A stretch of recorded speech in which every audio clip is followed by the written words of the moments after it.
Does she make you feel wanted? Is she all you wanted? 'Cause I wanna know, yeah, I wanna know. I want to know.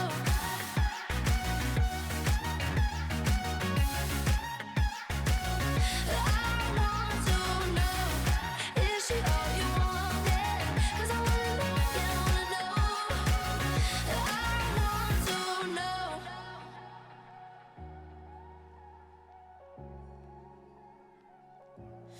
Does she move your body like I move?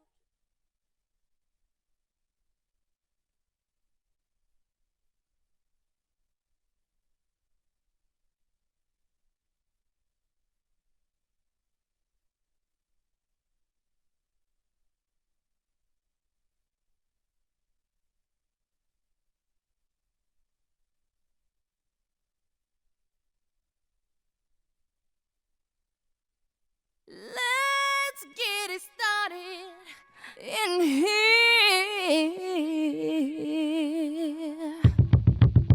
And the bass keeps running, running, and running, running, and running, running, and running, running, and running, running, and running, running, and running, running, and running, running. To lose the inhibition, follow your intuition, free your inner soul and break away from tradition. Cause when we be out, girl, it's pulling me out. You wouldn't believe how we wow shit out. We burn it till it's burned out, turn it till it's turned out. Act up from northwest, east side. Everybody, everybody, let's get into it. Get stoked, get it started, get it started, get it started. Let's get it started. Let's get it started in here. Let's get it started. Let's get it started in here. Somebody save your soul, cause you've been sinning in the city. I know too many troubles, all these lovers got you losing control. You like a drug to me, a luxury, my sugar and gold. I want the good life every good night, you're all I want to hold. Good morning, everyone. Wow, this is a big room, and it's so great to see it filled early this morning. I've seen a lot of old friends of the Chamber and the Foundation this morning, and so many new people. If this is your first time at the Chamber, raise your hand. Oh my gosh, wow, well, welcome to all of you. I'd like to say a special welcome to all of the young women, the daughters and the sons, including my own, who are here, and we have a girls' soccer team from the Flint Hills School. Hi, you guys, and thank you for coming. We have another 150 or so people tuning in on webcasts, so hi to everyone coming in online. I'm Carolyn Cawley, and I'm president of the U.S. Chamber of Commerce Foundation. At the Foundation, our mission is to educate the public on how business does well, does good, and prepares for the future. So we come to work every day thinking about the velocity of change going on around us. It's just happening so fast. And it's not just technology and robots and artificial intelligence. It's also about leadership. Who is going to lead us to the future we want? Where do we find those people and develop them? Well, as you can guess from the name of this program, there's one thing we know for sure, and that's that sports build leaders. And you'll hear in a few minutes from EY about their research showing that 92% of women in the C-suite have played sports, and half of them played at the college level. You don't have to have played sports to know there are important lessons that we can bring to work every day. Things like knowing which players and which people to put in the right position at the right time, seeking to be coached, relieving enormous amounts of pressure in healthy ways. And sometimes it's just the ability to regard failure as feedback. So women have come so far in business and in sport.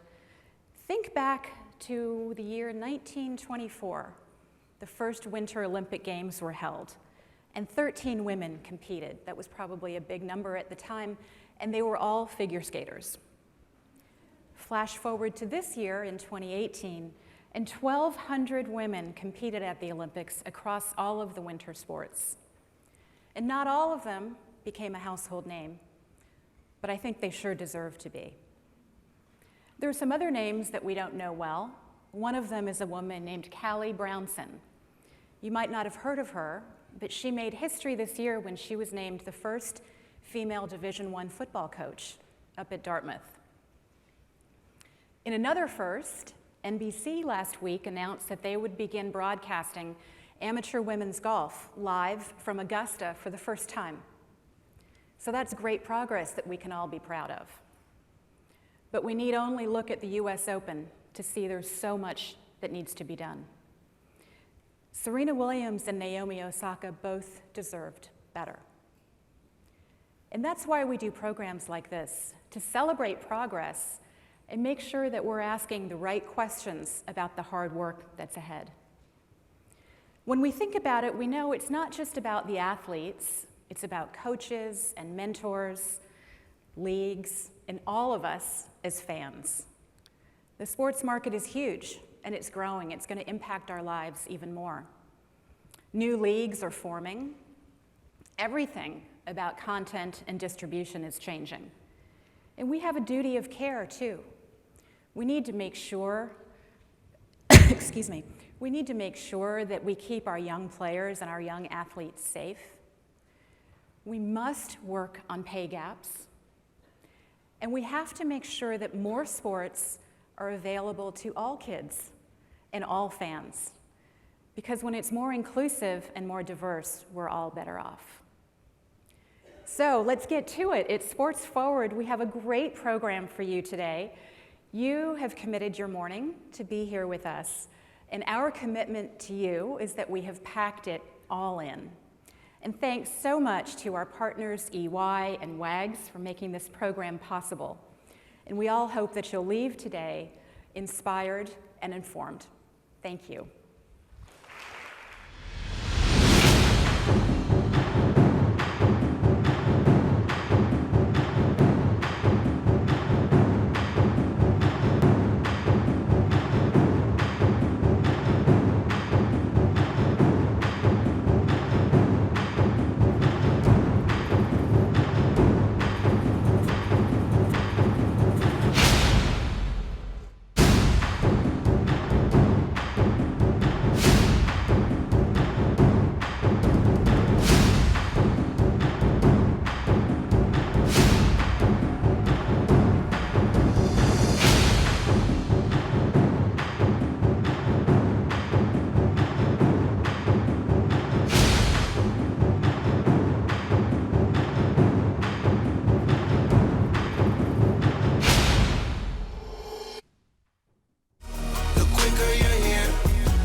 So I am so excited to be here. I'm Holly Humphrey. I'm the director of the EY Women Athletes Business Network, and I hope that video kind of got you in the right mood for this morning. And I'm also hoping some of the comments today really will set the tone for the rest of the presentations today. So I want to talk to you about where you will find your next leader. So first, thought it might be on your mind, why is EY a global professional services organization focused on women athletes? So there's three reasons that I wanted to mention to you. First, we have to be diverse. We have 250,000 people around the world, 150 countries.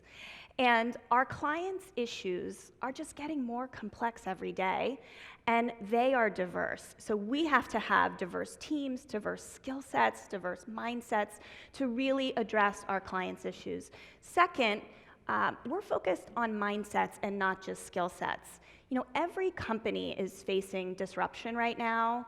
They're transforming, they're innovating, and that means you have to evolve your talent strategy and your recruiting strategy and really focus on a much broader pool of candidates. And then finally, EY really wants to be a leader in gender parity. And as I'll share with you, we believe we've really tapped into a very unique talent pool in women athletes, really uniquely equipped to become leaders. So I want to take you back to where this all started for EY, which was in 2013 when we became a sponsor of Rio 2016. EY had never been an Olympic sponsor, and so it was really a blank slate. It was an opportunity to say, what do we want to do with this opportunity? What legacy do we want to leave for the Olympic movement? And we quickly landed on inclusion and women's advancement. And so because this was new to us and we wanted to figure out sort of what we were going to build on, we started with research. We interviewed senior level women, C-suite women, so that's CEO, CIO, CFO, women at the very, very top. Here's what we learned. 94% of these women played sport. Virtually all women at this level played sport.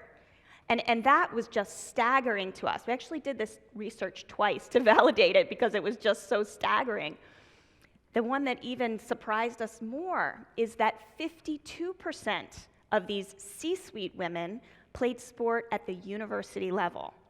So if you think about the fact that we have less than 5% female CEOs at Fortune 500 companies, yet 52% of C-suite women played at the university level. There's a connection there. And then, 74% of these women said that absolutely a background in sport can accelerate a woman's career just as it did theirs.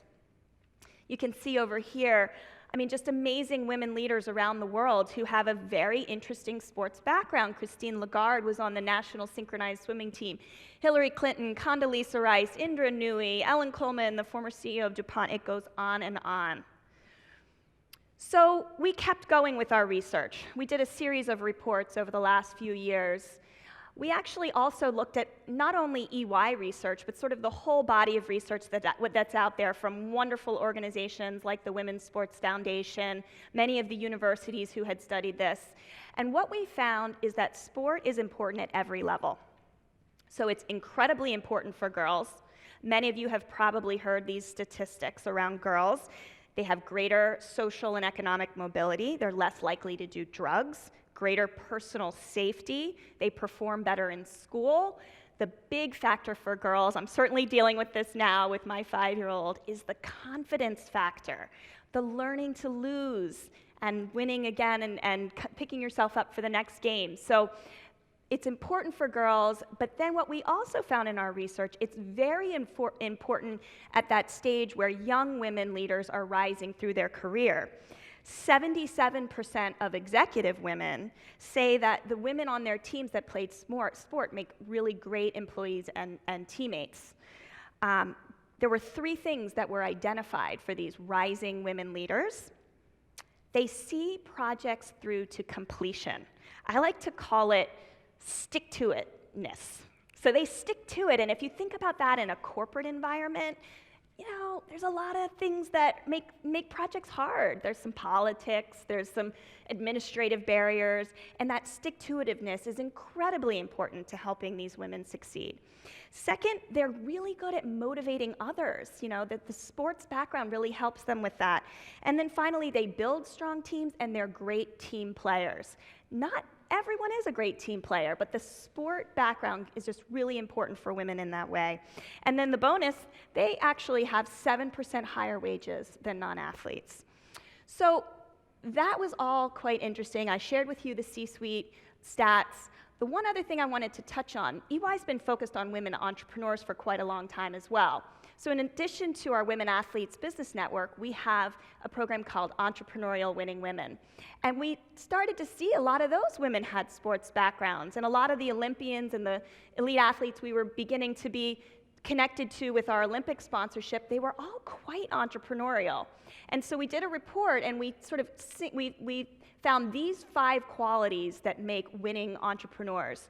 The sports background builds the confidence, which is really a #1 success maker for an entrepreneur.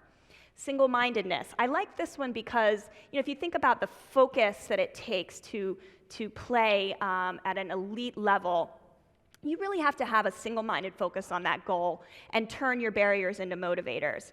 Then we talk about passion, which is really that fire in the belly of why am I waking up every day and building this company. Leadership, just intuitively knowing who are the right people for my team? How am I going to build my team around my company? And then finally, resilience, which we're going to hear a lot about today, and I know there's a whole session on this. But just think about how important that is to entrepreneurship, and all the no's that you often receive before you get to a yes, and how important that concept of failure as just feedback to get better. So really quickly, the last piece of data I'll mention to you, we did this right around the time of the Rio 2016 Olympics. We actually asked the Peterson Institute to look at the policies of countries and how that relates to women in the Olympics. So here's what they found. It's a virtuous cycle.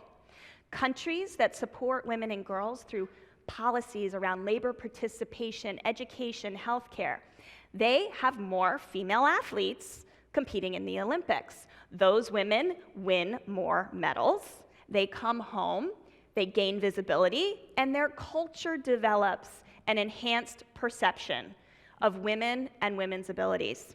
So it's really important to see those role models. So with all that data around how positive sport is to really developing women leaders, one thing that we very, very quickly honed in on is that for the elite level athlete, the transition from sport to life after sport, sport to business, is incredibly hard. It is an absolute identity crisis moment when you have been training, at that level to compete at that level, and then you are ready to retire from your sport, often in your 20s, saying, what do I do now? So EY established the Women Athletes Business Network to really help with that transition. So two things I just wanted to touch on very quickly in terms of how EY is helping athletes. The first is a mentoring program, and some of our wonderful International Women's Forum colleagues are here in the audience, so hopefully you can connect with them and hear a bit more about this. It's a very structured 12-month mentoring program. Each year, we pair 25 elite female athletes with top women business leaders from IWF. It's an incredible program. 94 athletes have participated since 2015. Over 24 countries, 52 Olympians and Paralympians, 36 sports represented. It's an awesome group of women. And then, we wanted to make sure we were walking the talk here and not only mentoring athletes, but also hiring them into EY to bring all of their skills into EY. So we started the EY Athlete Transition Program. My partner in all of this is here, Christy Ingram. She can tell you more about this. We've hired 18 Olympians, and I'll get to show you their names in a moment. I wanted to put the photos up. You can't probably read all that. These are the amazing, awesome women that are part of the 2018 Mentee and Mentor class. You'll see if you look closely, Sasha DeJulian is up there, and I think she's speaking just right after me, so we'll hear more from her. She's paired with Gail Tauber, who started Kashi Brands. So that's just one example of the amazing connections.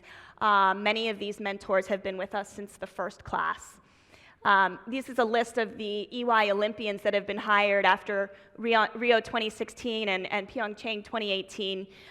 Kim Brennan was somebody we thought we should call out. She's an amazing EY leader now. She was an Olympic gold medalist in rowing.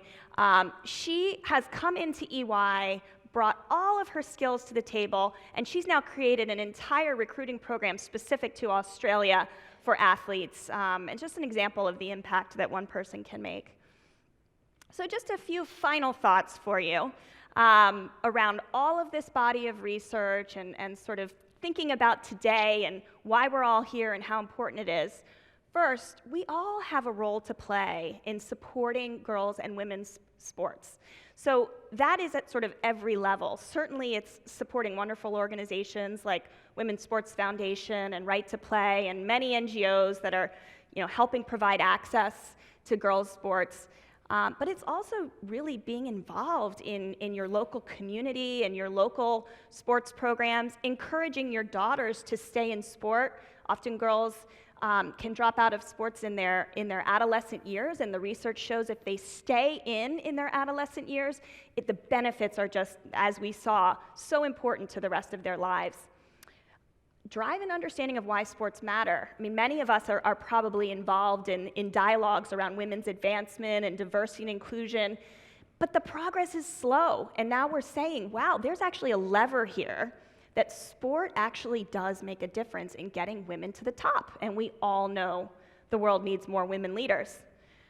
Identify athletes in your talent pipeline. That might actually just be on your team. Maybe you haven't had the conversation with your team about their sports background, and there might be some really interesting connections there for the team.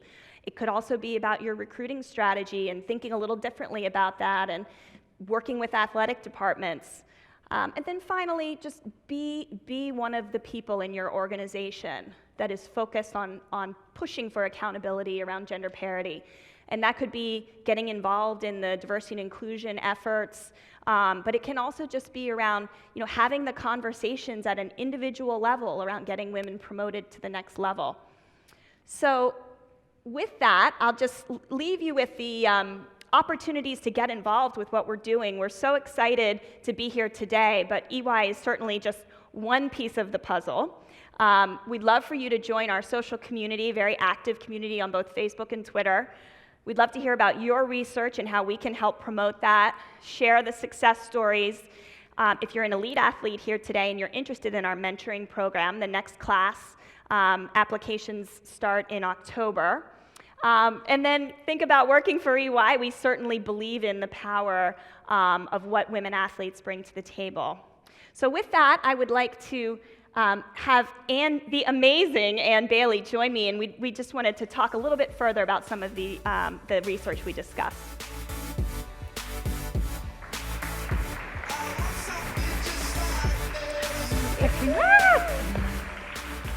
Hi, everyone.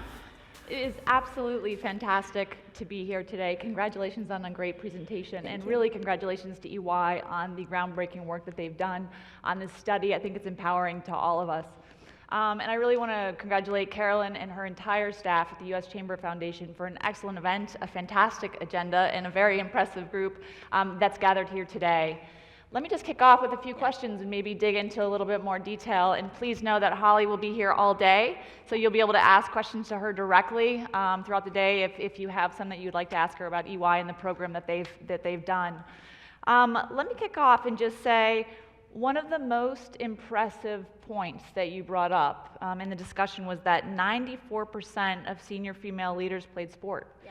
That's outstanding. I mean, it's impressive. It really is. You've actually taken this data and used it to bring it into your recruiting strategy at EY. How do you do that?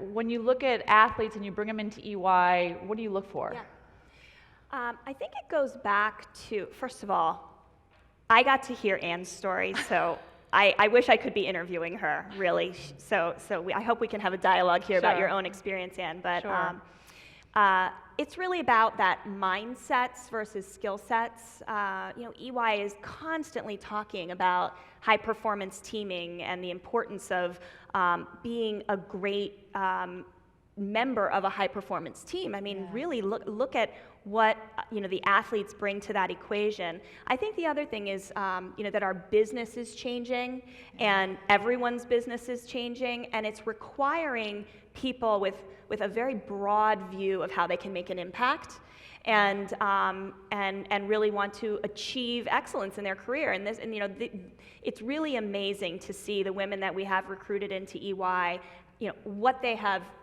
done with that opportunity. Yeah. It started as a 6-month internship, and the majority of them have stayed on full time and are just doing really interesting things at EY. So. That's great to hear. One of the quotes, so in looking through the study and sort of digging into it a little bit more deeply, you note that you hope by telling the stories of successful athlete entrepreneurs and their uncommon gifts that you can inspire more women founders to go the distance and to build great companies. Yeah. There are so many powerful points in this study to see, but one that stood out is that athletes see failure differently than non-athletes. And I think we all think about this, right, in terms of failure in our own lives. And this is essential to entrepreneurship as well. Can you explain or maybe expand on this idea of failure a little bit more? Yeah, I think, this was something that became kind of organic as we were doing these series of reports over the last few years, is that as we learned, all of the interesting ways that athletes were navigating after their sports career, they're just incredibly entrepreneurial. I was talking to Sasha backstage. You are truly very good at thinking through your next step from an entrepreneurial perspective. And I do think it's because entrepreneurship is very hard. And I think women can often be very intimidated to start their own companies. And it's those factors that we were discussing in the presentation around sort of just having the confidence to say, I can do this. And as roadblocks appear, pushing through it. And when the failure, when failure happens, which it absolutely will as an entrepreneur, it's sort of a prerequisite for entrepreneurship, that you see that as that way to learn how to take the step in a different direction, but make, still achieve your goal.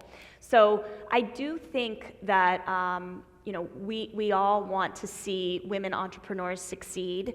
We want to see women entrepreneurs scale their businesses to, to market-leading companies. And athletes have some inherent qualities that make them very good at doing that. Yeah, absolutely. So if I, in my own company or in my own organization, and I wanted to create a program like this, right? I mean, it's very cutting edge, it's very thoughtful, but it takes leadership, right? To do something like this, it takes funding, it's not cheap. What advice would you give to others who may want to start a program or look at their own industry or their business and launch something similar? Yeah. I would just say, myself, Christy, who's here, we are very entrepreneurial within a large organization like EY, and you have to be that way. I'll just tell you, from my personal perspective, I was certainly never an elite athlete, but I do inherently believe that all the soccer I played, all the years growing up, really helped to define me and my career. So I personally had passion around this. And I think one of the other things is that we had a leader in Beth Brooke Marciniak, who is our Global Vice Chair of Public Policy. She was a star basketball player at Purdue, who truly also believed that that was just a huge influence on her career. And you just started to, one by one, talk to some leaders, male and female, who just got it. Like, absolutely, this is a reason why women, rise to the top. And they also want to encourage their own, daughters to understand the value of sport, not just in the moment, but for the rest of their lives. So, you got to get that leadership support. You have to be entrepreneurial, and I also think you have to be nimble in thinking about, the partners that you bring on, and I think you have an opportunity to really make it a special part of your career if you have an opportunity to start a program and build a program that you're truly passionate about. Yeah, no, absolutely. Yeah. So there's an incredible amount of messages that clearly come through in the study around sort of supporting the ideas and thoughts of Olympic athletes, professional athletes, et cetera. I work at Morgan Stanley. I'm also an ambassador for USA Triathlon. I'm on Team USA at the age group level for duathlon and competing in Spain next year in duathlon. I'm not an Olympic athlete, I'm not, an elite athlete, but I like to do it and I have fun and I like to ride bikes really fast. But what messages came out for you out of this study for all women, right, at all levels in terms of being engaged in sport, yes, at the Olympic and the professional level, but also if you're just sort of in the day-to-day and enjoy it as you go? So she's amazing, and I there's a lot more there too, which I'd love to you to tell people about afterwards. I would just say that the communities that get built around sports at every level, including when you're an adult, are so valuable for women. It's women supporting women. I have friends here today that, we do a couple of triathlons a year, and it's like some of the best moments when you're in that environment with people that, also have set a goal and are achieving a goal and are supporting one another. There's so much good in that, and I do think that you absolutely, at any level, can tap into that, and also think about how that translates then into your day-to-day life and career.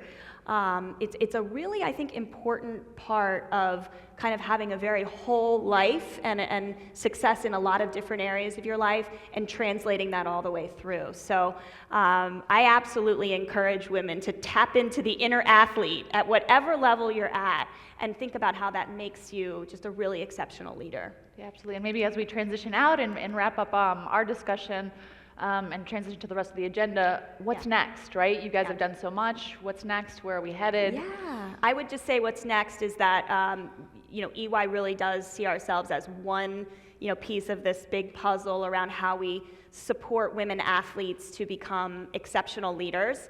And so we're always thinking about how do we partner with others, other companies, other organizations? How do we really scale this up so that there is a recognition around the role of sport in the gender parity conversation, but also at the individual level to help women rise, because we want more women leaders at the top. Absolutely. So, great way to end it. Thank you. Thank you. Thank you.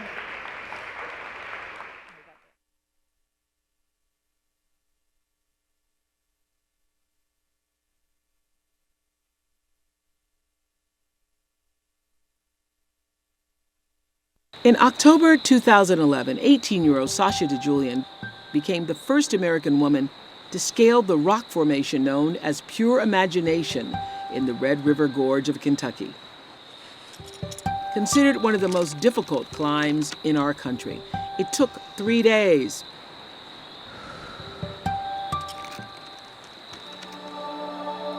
What better backdrop for those powerful words from President Theodore Roosevelt that inspired the title for Brené Brown's book?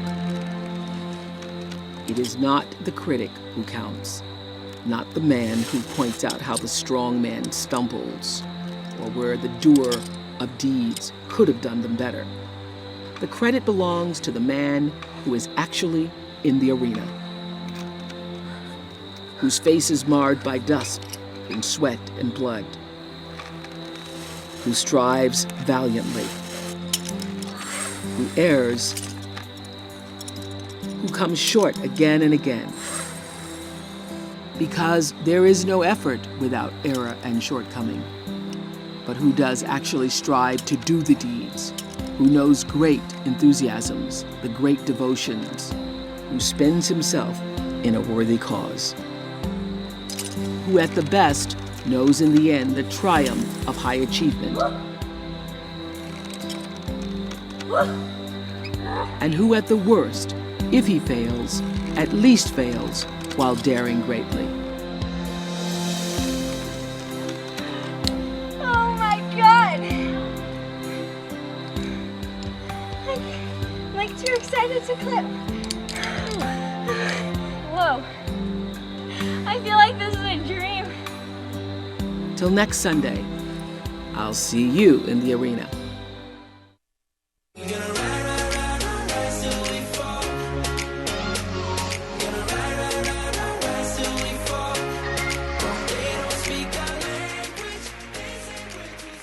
Hi everybody, my name is Sasha DeJulian, and I am a professional rock climber.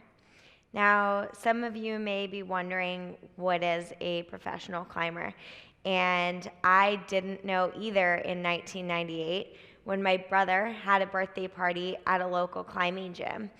And I was just a girl who was hooked to the activity of climbing.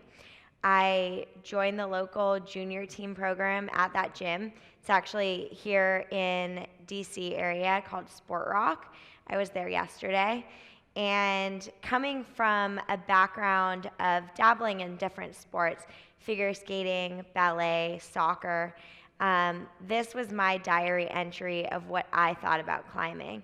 And what really instantly connected with me was this idea of being in complete control of what I was doing. And if I was making it up the wall, it was up to me to do that. I don't know if you can decipher that from this chicken scratch, but I think in retrospect, that's what I reflect on.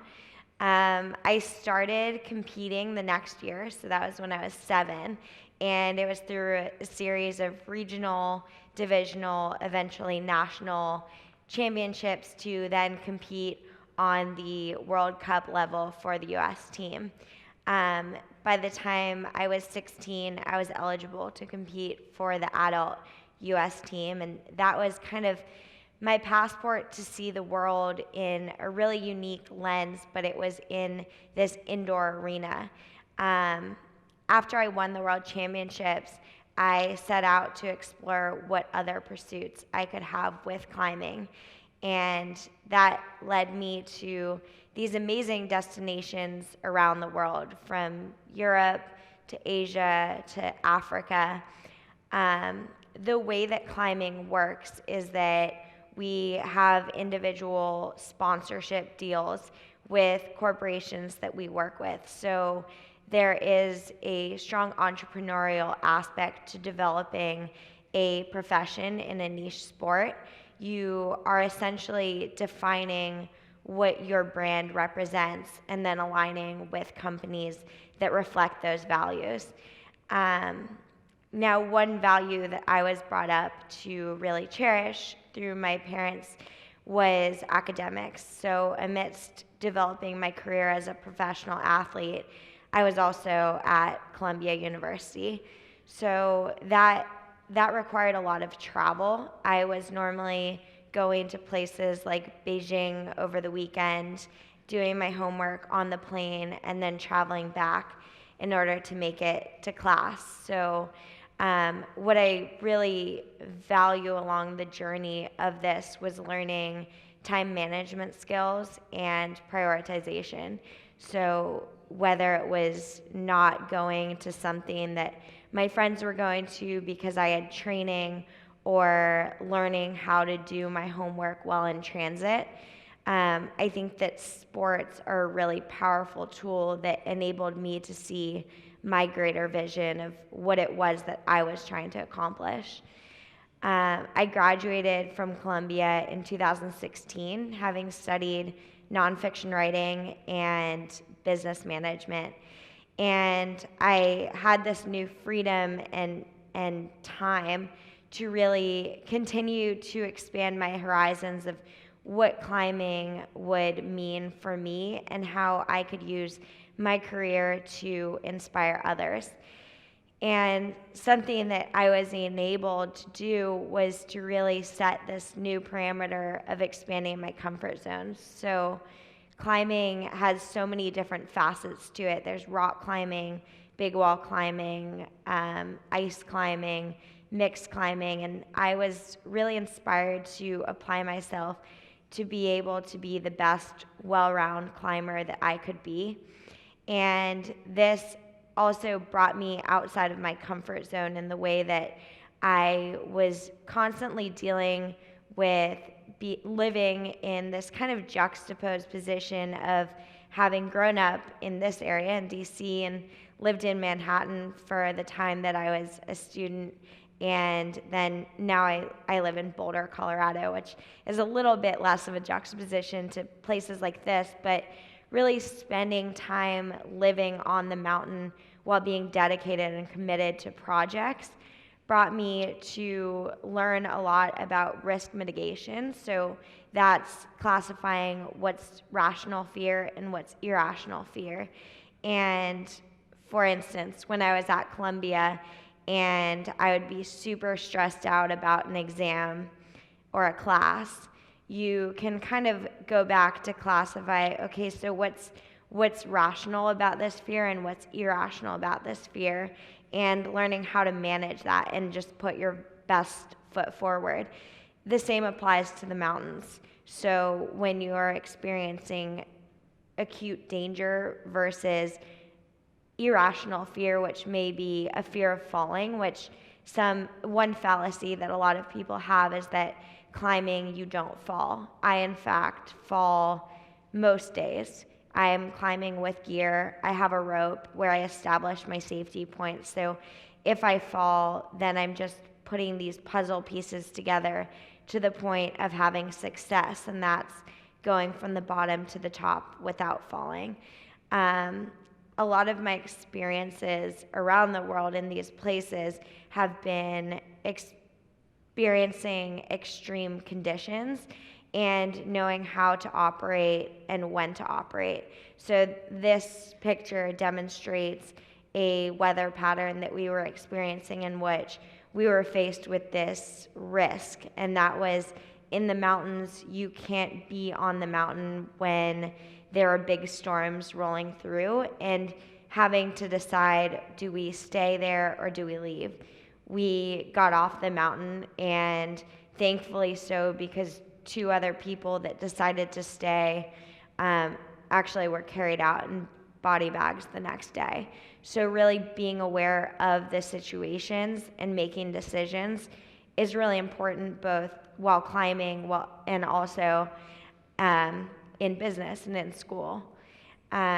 Climbing has really inspired me to explore these unique locations around the world and to really expand my comfort zone, from whether I'm scaling a cliff face, but also getting to know local communities.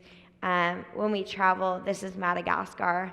When we travel to these places, we're not in urban locations. We're really living with the local communities and eating with whatever communities exist there and living the lifestyle that they inhabit. Climbing has also taught me a really powerful insight to partnerships. And that's when you're climbing, you're with your climbing partner. And your climbing partner is essentially who is enabling you or also climbing the mountain with you. And each day you're entrusting your lives into each other's hands and staying. Was the place that I lived for 3 days. It's a 4 foot by 6 foot called Portaledge on the middle of a cliff. And you are just kind of battling with your natural elements while also having this camaraderie in these beautiful locations. Climbing has also taught me this amazing sense of confidence, which I find sports in general have this transformative ability to enable us to see who we are and also give us this commitment to our tasks that we really love.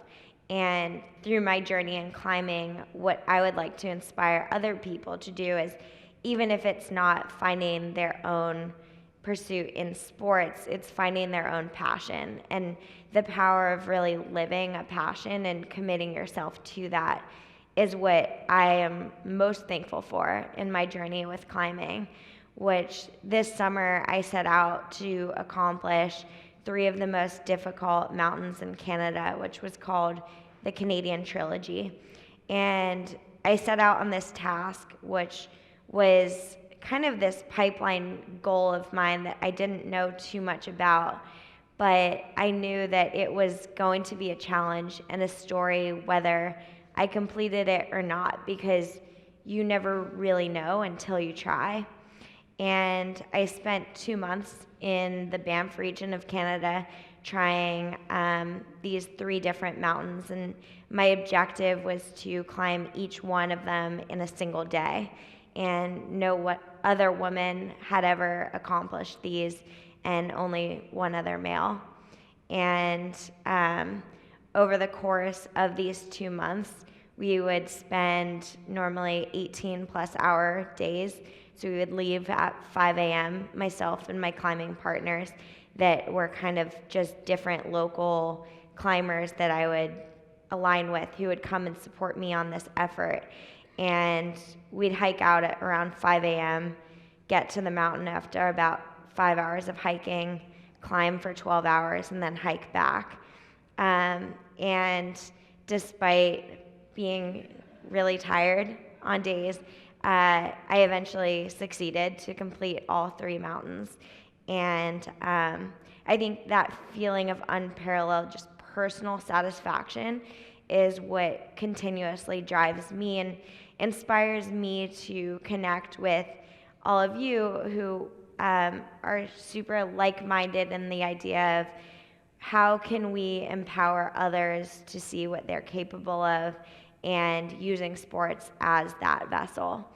Now I am about to embark on a string of travel for the next few weeks through Europe and then through the Middle East and then back to Europe. But on November 4th, I'll be running the New York City Marathon for the Women's Sports Foundation.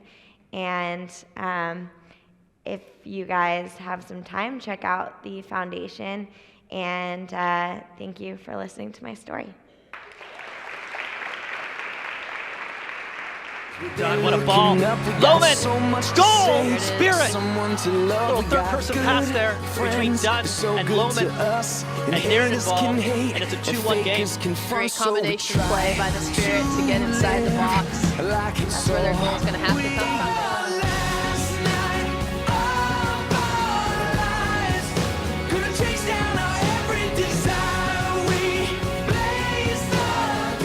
First time cross towards Lohman. Her header is in off the bar.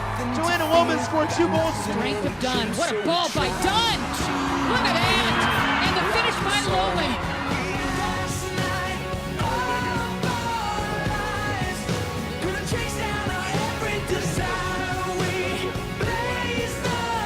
In the box. Lohman comes out off the post and across the line. And it's the goal from Martinsville.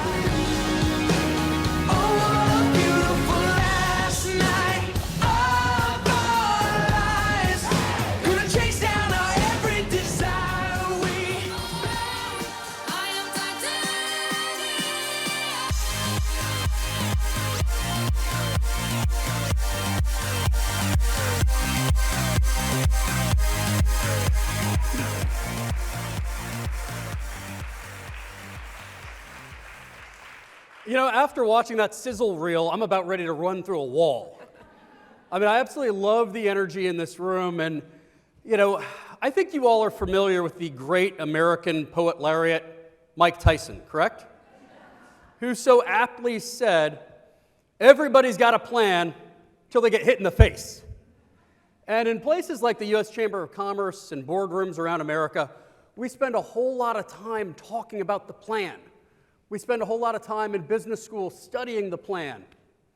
But rarely do we study what it feels like to get hit in the face. You go to conferences like this and you have a successful person talking to other successful person about how they got so successful. And maybe if they're really probing, they focus on, once you got successful, how did you handle that success? But life isn't just about success. In order to climb the ladder, you have a lot of failures. You have a lot of hits in the face. And I couldn't be more proud to be sitting on stage in a room full of some amazing people. I think the biggest badass in the place, Joanna Lohman. So Joanna, you've had tons of success. You've been, 2-time Honda Sports Award finalist, the Big Ten Freshman of the Year, the Big Ten Player of the Year, an accomplished professional in your field. But you've also had some setbacks. 3 championships, losses? What was that like, and what was the last one like? So, credit to Pete for that glowing intro, and I've definitely been punched in the face more times than I can count. And I'm proud to think now that I'm a failure expert. So sitting up on this stage today talking about my lowlights is something that I take great pride in. I think it's very difficult for us to admit when there has been rejection or there has been failure. And I know that I'm sitting here today as the oldest field player in the National Women's Soccer League at 36 years old, not because of all the success I had or the goals that I've scored in the games that I've won, but because of my failures and because of those lowlights.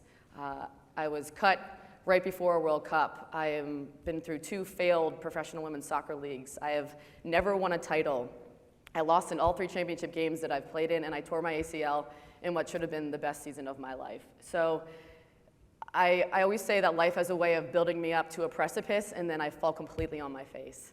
And I'm happy today to talk about all those times where I fell on my face, because those are the moments where we really have to admit our imperfections. We're human.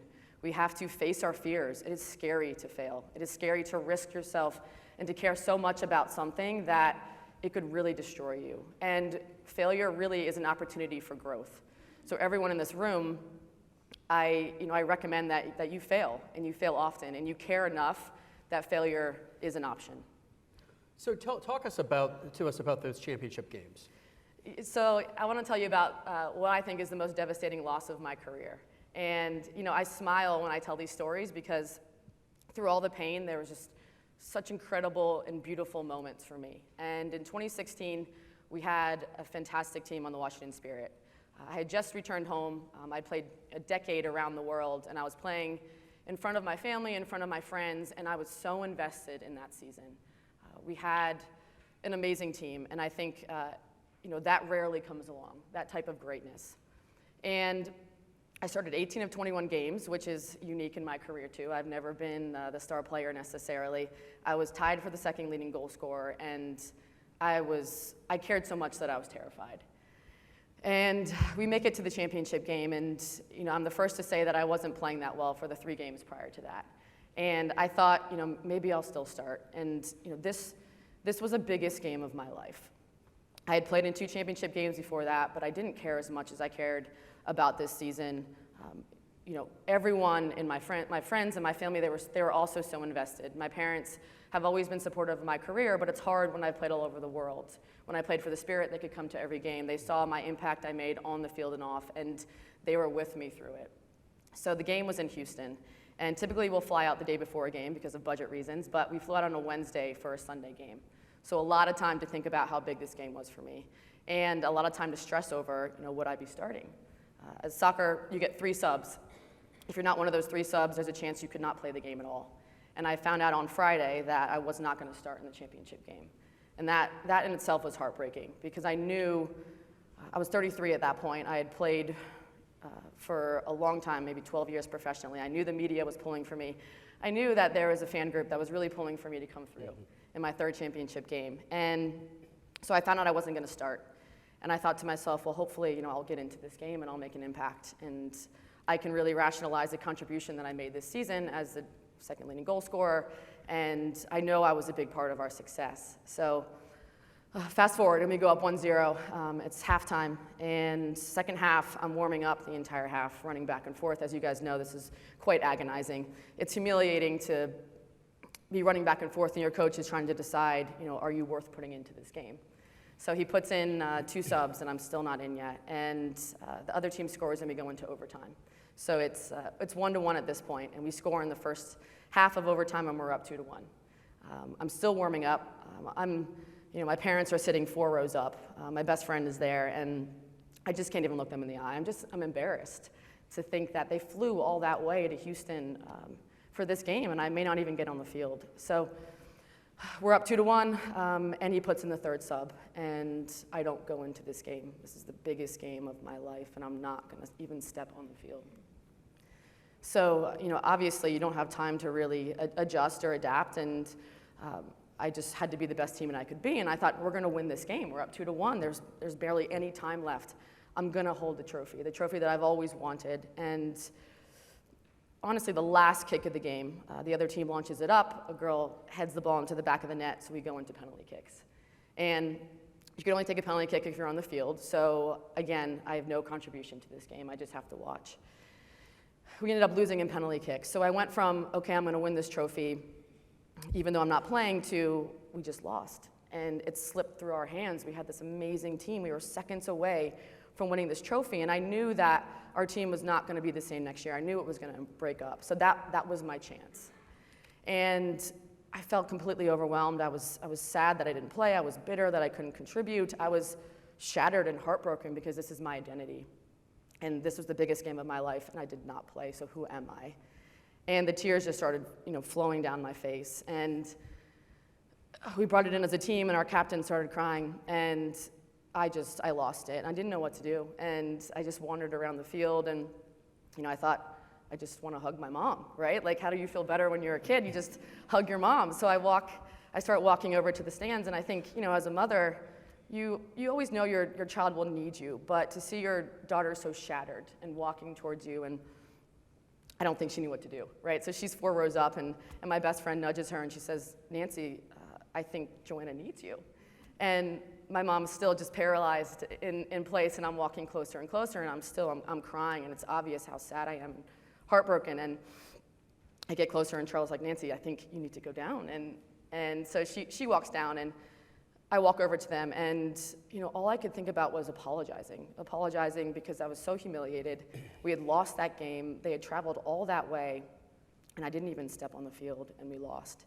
And I looked at my mom, and I just said, "I'm so sorry. I'm so sorry that you came all this way." And in one of the greatest moments for me and my mom, she looks at me and she says, and she pulls me closer and she embraces me and she says, "Joe, this is exactly why we're here." And that was such a powerful moment for me and my mother, who's in the audience today. So, yeah. To really, to admit that we're human and to admit that I was shattered. My identity was shattered. I didn't know what to do, and to have someone there to pick you up. And I think to know how vulnerable I was, and looking back, it was one of the most beautiful moments of my life because my mother and I connected on a level that I never would have if I just said, "Hey, it's just a game. It doesn't matter. There's always next year." And I couldn't do that. And I couldn't do that because that was real, raw emotion. And that was a moment where I grew as a human being, and I think our relationship grew. And I went into the off season on fire because I knew that this was an opportunity for me to get stronger. I don't know about you all, but I'm up on stage with Joanna, and I nearly wanted to hug her. So I'm sure there's like a stage rush coming for you after this. Group hug. But tell us about the next day. So, how did you pick yourself up, and what really fueled you, and how did you attack it? Yeah, I think, when you hit rock bottom, there's nowhere to go but up. And I think failure is there's perspective to it, right? You can look at it as, this loss is going to define me. But I lost, but I wasn't a loser. And I think that's important to remember, that no result defines you. You're defined by the journey. So it was so important for me to pick myself back up again. And I attacked the off season because I was empowered. I thought to myself, I just had one of the saddest moments of my life, and I'm okay. I made it through it. And I can look back and I can see the beauty of that moment and understand why it happened and how to move forward. So I went into the off season basically on fire, and I was almost invincible because at that point I was like, I've been through the worst, and I can keep going now. So everything in life is relative. Joanna mentioned earlier that she's been in the league for a long time. Now, she makes me look like I'm in AARP. Everything's relative, but you've been through a lot in your career. We have a lot of folks who are just starting their careers in soccer and their careers in life. What have you learned for the duration of your career? And if people want to be a survivor and they want to keep at doing what they love again and again and again, there are things that you can control, but there's also a lot of things you can't, meaning the play of your teammates, the competition. Heck, how many leagues have gone bust on you? Yeah, things that are totally out of your control. Could you have some advice for the crowd? Yeah, absolutely. I think, after the championship game, I came back, I told you guys I was on fire in my off season, and then my first game back the next season, 11 minutes into the first game, and I was flying at that point in preseason. I then tore my ACL. So talking about, losing control. As an athlete, you always feel like you're in control of your body, you're in control of your emotions. And I went down, and I knew I did something weird to my knee, but I wasn't sure exactly what. And I'm a little bit crazy. So, I get up, and I played for 6 minutes on a torn ACL. I connected all my passes, so I'm really proud of that. But it's, that again taught me so many lessons of, letting go and accepting yourself for exactly who you are. Because I could have, I was heartbroken. I was so looking forward to that season. I had this whole vision of who I was going to be and how many goals I was going to score and getting back to the championship game, and I lost it all in that moment. And it was a lot of baggage. It's a lot of baggage to carry around who you should be and who you could be. I think it's so beautiful when we accept ourselves for exactly who we are. And we're imperfect, and we have flaws, and there are moments where we struggle, and it is hard. That first week coming back from my ACL was the hardest week of my life. I was in incredible amounts of pain. You go immediately into rehab. You're pushing your body in ways that you really don't want to, and you're exhausted from surgery, and mentally you're struggling because, again, you just lost your identity. And I always understood that, yes, it's going to be hard, but the hard is where the beauty is. And if we can understand that, we always have to keep hope. and celebrate, as you can see in this video. I celebrated every little victory. I celebrated walking into my teammates' arms. I celebrated kicking the ball again. I celebrated scoring silly goals like this where I could barely walk. And, I involved my friends and I leaned on my family because that's your support system. That's who's going to give you strength. And everyone in this room, we can support each other. We can help each other. And your identity really shows itself not in your moments of success, but in your moments where you're really struggling. And the people that are there for you can help you through that. And I think, as human beings, it's hard to really admit that I can't control everything. It's a difficult thing, but when you do, you find a lot of joy and a lot of happiness. So what's next for you in your career? It's a great question. I think, I've been terrified of having to retire, and I will fully admit that. I say it quite often. I think nothing will give me the feeling that playing a professional sport does, of going to work every day and being adored for being an out professional athlete. I am so privileged, and I take the responsibility of that privilege very seriously. So it's important for me to stand up for my community. It's important for me to represent causes that are dear to my heart, gender equality, LGBT, human rights, and I can see that soccer is an incredible vehicle for social change. So all of us, again, in this room are here for reasons that are greater than the sport. We're here for reasons of trying to uplift one another, trying to make positive change in this world, and I want to continue to use soccer to make that change. All right, we're going to go rapid fire here. Okay, let's do it. First thing you do in the morning. First thing I do in the morning is I read the sports section of the Washington Post. I'm a secret nerd. I love to read. I think it's been mentioned many times that academics are important. It's important to me to be a well-balanced individual, so to have something in this little brain of mine. So I read the sports section and I read the style section, do the crossword puzzle.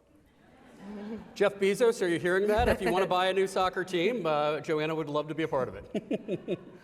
What is your pick-me-up song? We saw your beats on when you were recovering from your injury. What's your pick-me-up song? I definitely have a pick-me-up song. It would be a mashup of Rihanna, We Found Love, and Whitney Houston, I Want to Dance with Somebody. If that song ever comes on, I promise you I will go crazy if that song ever comes on. Your celebratory meal? That's a great question. My celebratory meal. So I don't do much cooking in my apartment. My best friend does most of the cooking. And I do the celebratory eating, so that would be probably crab cakes. She makes some pretty killer crab cakes. Binge-worthy TV? I think I've been watching a show called, it's about Man City, a team in England, and All or Nothing. And it's about their championship season last year and how incredible that was, and the same thing, like what they went through and the struggles and the joys of it. Athlete you most admire? Definitely one here today, Abby Wambach. I think she is someone who has really blazed trails for all of us.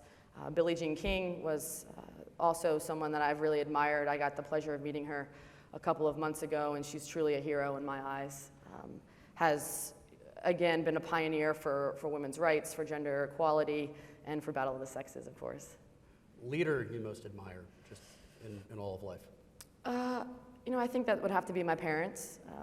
Again, my mother, who's in the audience today, my mother was a social worker for 30 years and in child welfare. So we'll come home every night and obviously give me unconditional love, and never really had her work disrupt her relationship with me. And I know that we've both been through a lot.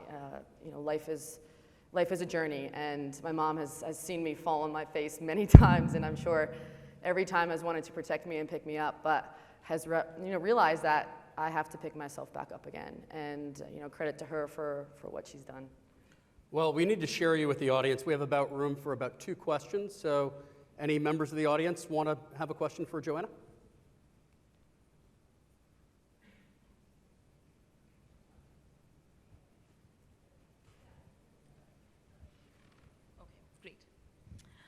Hi, I'm inspired by all the stories, but since we have the opportunity to ask you, I wondered if you could reflect a little bit on why it's important to tell your story as women in sports and leaders that I think inspire other girls who are following behind you.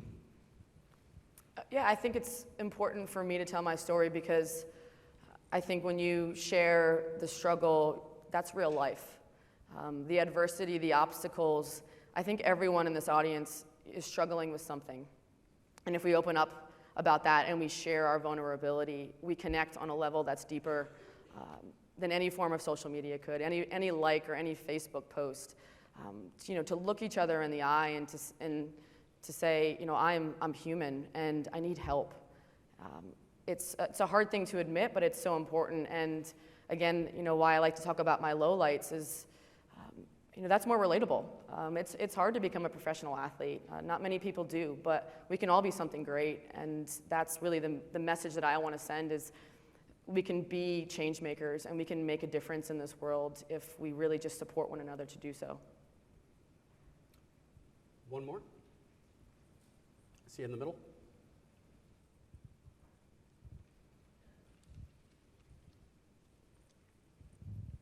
Hi, you said something very interesting when you said you were shattered and heartbroken because this is my identity. And I think that's something that's very important to women, not just in the sports arena. And I would love to hear you speak a little bit deeper about your identity and how you developed it. I've come a long way. I think that we often really want to fit each other into neat little boxes. And in the later stages of my career, I've really tried to expand the definition of what a woman can be, what a woman could look like when it comes to gender, when it comes to what we're capable of doing. And that being said I think we're also multidimensional. And when we get too one-dimensional, it's suffocating. If I look at myself just as a soccer player, it doesn't do me any justice. I think, I'm a daughter, I'm a sister, I'm a best friend, I'm a community member, I'm a teammate, I'm a leader. And if you can look at yourself with that holistic viewpoint, if you lose one of those dimensions, for instance, when I tore my ACL, I was no longer really a soccer player, but that was okay because I had so many other dimensions to me. And I was able to expand on those dimensions when I tore my ACL. And that was a beautiful process for me. So I think understanding that we are everything and not just one thing, and not labeling one another and forcing each other into these boxes that are truly restrictive, and understanding that life will throw you a lot of different things, and the more balanced we are, the better we are at handling those. Well, I've done 1,000,001 of these panels over the years, and I've never left saying that I have a new hero, and today I do. The biggest badass in the room, Joanna Lohman. Thank you. I am committed to supporting girls and women through the power of sports. When a girl or a woman participates in sports, she is more likely to be a business leader. She is mentally and physically stronger. She is more self-confident and strengthens her community. I know that while millions of girls and women participate in sports at all levels, for those who aspire to play sports professionally, fewer than 1% will be able to support themselves solely as an athlete. It is time to make sports a more aspirational and viable career for women. Because she is powerful and she is capable of making a difference. I pledge to be a role model and support female empowerment through sports. I pledge to join others in making sure future female generations see more role models that look like them when they turn on their TV, computers, or smartphones. And I pledge to support the growth in female participation across all levels of sport. We go back. This is the moment. Tonight is the night. We'll fight till it's over. So we put our hands up like the ceiling can't hold us. Like the ceiling can't hold us. Nah, can I kick it? Thank you. Yeah, I'm so damn grateful. I grew up really wanna go fence with Thank you so much for having us. My name is Katie Donovan, and I am the co-founder and executive director of She Is. She Is an organization that was founded in 2017 and launched to the public in May of this year. We have a mission of using the power of women's sport to create a future of, by, and for strong women. And with me today, I have some of those strong women from our She Is collective. Directly to my left is Brenda Andress. She is the former commissioner of the Canadian Women's Hockey League, and our current founder and president of She Is. Next to her is Dr. Jen Welter, who is known for being the first female NFL coach and is currently continuing to coach with her program, the Gridiron Girls. And then next to her is Sherry Kemp, who is the current commissioner of the National Pro Fast Pitch League. Can we give them all a round of applause? Excellent. So before we jump into things, we have to ask Brenda first, why is squirrel your leadership word? Oh, everybody told me when I first put that in, they asked me, Hillary said, hey, Brenda, give us a word that defines a strong leader, and I wrote back squirrel, and she wrote back and said, I think you're mistaken. Yeah. I go, no, that's correctly, and then Katie wrote and said, no, that's Brenda. She'll explain it. And so to me, it's simple. I think a leader has to be somebody that can find success in places where most people can't. I think a leader has to be able to look outside and bring in professional help when they need it. I think a leader has to plan for many different things in life.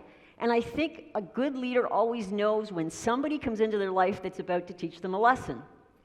Hence, the red squirrel in my house. That squirrel found a 2-inch hole out of a 3,200 square foot house. That squirrel put nuts in every possible shoe you can think of in my home. And I tried to get rid of the squirrel for 3 weeks and then realized to myself, oh, this guy's smart. So I called up the Get the Squirrel Out of My House people. They took 30 minutes to come in and say, here's the 2-inch hole in the outside of your house. And I went, what a great lesson I just learned of being a leader. Call the right people, plan for success, know that there's always a reason why something comes into your life and what to do with that. So hence for me in the next little while, the squirrel is going to be my word to say I have to be like a squirrel and find success in places where most people wouldn't. Excellent. And Sherry, we're going to kick it over to you, kind of on that same leadership line. What has your position in sport really taught you? So in just giving thought to that, I initially thought what I learned the most as commissioner and being involved with women's professional sports is sort of embarrassing, but also very relevant to say out loud, and that is the suppression that exists at the highest level of sport, the professional level, that really is the brass ring for women. And so I think that was probably shockingly, I think it made me appreciate the way I grew up and the environments that I was in, because I didn't ever really pay attention to that. And what I also find along those lines is that a lot of other people don't either. Even sports fans don't realize until you say something to them and draw their attention to it, that the elite level, the professional level for women is not thriving, is not really something that 10-year-olds can say, I want to do that. And it's not prevalent in our society. So I think that was my biggest and toughest lesson. Excellent. And we sort of started to see that as well when we were forming She Is. Brenda has just recently stepped down as the commissioner of the Canadian Women's Hockey League as of the end of July, and has now joined us full-time, which we're thrilled about. But in that transition, what can you say now about what we're building with She Is, and that's really kind of inspiring you to take those challenges that we have and turn them into opportunities? Well, She Is, the idea She Is came to me, like January of last year when I was sitting around and I thought, I've been the commissioner of the Canadian Women's Hockey League for 12 years, and I absolutely love what I do, and I loved being the commissioner, and I think, making a difference, with the women that we worked with. But I always wanted to do something more. And one of the things that I always thought about is how can we make a difference in a positive way and bring together all the sports groups that work in silos. And they work in silos because, they're afraid of, if I talk out here, that sponsor's going to go here and they're not going to go here, or that athlete's going to be sponsored and this athlete's not. And so the idea was to bring everybody together and say, how can we as women and men do something in a positive way, not complain, not say we need this from the sponsor, we need this from a broadcaster, and change our story to be sexy, to be fun, and to step outside our comfort zone and our silos and all work together. And so often, it's historic. I mean, every single professional league is working in this new collective to support us moving forward. And I have a dream job in the fact that I get to work alongside these phenomenal women, phenomenal leaders, and these wonderful athletes. And our concept is very simple. The only people who can make a difference in women's sports, totally my opinion, is you. That's it. You make the difference by watching, by going to a game.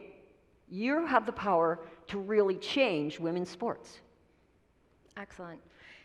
Now, Jen, you've seen that change firsthand. Tell us a little bit about the evolution that you've seen, not only as a player, but now working in sports, working in football. And what do we need to continue to do to see that evolution grow? You know, for me, when you talk about sports, it's really personal. I've been in love with football for a very long time, and it was the first place in this world that I realized there was a difference between what girls could do and what boys could do. They said I couldn't do it. So I think for women, a lot of us have seen what we couldn't, shouldn't, and wouldn't do from an outsider's perspective for a very long time. And I hope that what we're starting to see is what we can't do is listen, right? We can't listen to what somebody else has set in past precedent. We can't say it's okay because that's the way we've always done it. And I think we've talked about it many times. It's like when there was one woman, one token woman, it was like, I have to protect this turf, right? I'm the only one. Well, being first is great, but what's most important is not being the last. Being one is fine, but where true power is when there's a whole bunch of you, because then you truly can't be ignored. And the next evolution of women in sports is when we all continue to lock arms and say, you know what? Fast pitch is awesome. Hockey is awesome. Football is great. Soccer is great. All of these sports are amazing, and all the people who do it are amazing. And when we do that, we're truly owning the power that we've all learned through playing sports. Fantastic. So before we open it up to a couple of questions from the crowd, give us your one sentence advice, and I'm just going to go down the group here. What advice would you give to women and girls who are wanting to work in sports? You want to start with Sherry? Well, the advice that I would give is to educate yourself and to realize what's out there, what Jen just said and what Brenda said and what we're all talking about all the time is to support each other. And I think that what we see in softball a lot of times, there are a lot of people putting a ton of money into their children to travel and be educated and be taught skills and all of that, but they're not walking across the street to support the professional level. And I think we have to all be very aware that that is the top. It is top down, and that is the brass ring. Jen? I'm going to tell everyone just who's watching or in this, like, use your dollars to convince people that women in sports make sense. We have the purchasing power. You have the strength. We are a collective force. And when we realize that, right, as a unit, there's nothing that can beat us. If you look at yourself as just on an island, it's lonely, it's not powerful. But if you look at yourself as a part of a movement that is through positivity and a collection of force, that is something that can never be undone. Katie? Oh, you're shooting it to me. You're putting me on the spot. All right. I would definitely say find a mentor. I would say the probably first and foremost thing that has helped get me to this point, but even excel and will continue to help me excel in any career, is having those people who you can trust, who you can go to have a real conversation. When you're having a bad day, when you're having a tough time, somebody who's going to give you some real and authentic advice and help you to kind of push through that, and somebody who has a different perspective and gives you the opportunity to see something from a different viewpoint than what you might currently be viewing it as. I would say it's tough when Katie says do something in one sentence for me. I would say that every single person in this room and everybody who's watching that you all have a dream. And most times we're afraid to follow it. And whether it's in sports or it's in business, you have to really follow your dream and not ours. Because our dreams won't get you to the point of where you want to get to, but your dream will. And all the women that you'll hear on this stage today are successful because they followed their own dream. And they pushed themselves past the difficulties, or I think, the last guy said, the punch in the face. I never call them failures, by the way. I call them the obstacles that are in the way of me accomplishing my dream. And I think if I would say to anybody, mentorship, everything we've said on here is important. But I say follow your dream. So, afterwards, I think when this is all over, there's going to be a room over here where all of these phenomenal people are going to be. Walk up to us and tell us what you want. Tell us what you're looking for, and utilize the power in this room. And that's my thing, is follow your dream. Awesome. So let's put it out to the group. Oh, we've lost my microphone. There we go. Let's put it out to the group. Who has a question for us? Yep. Thank you. I can't see them. Okay.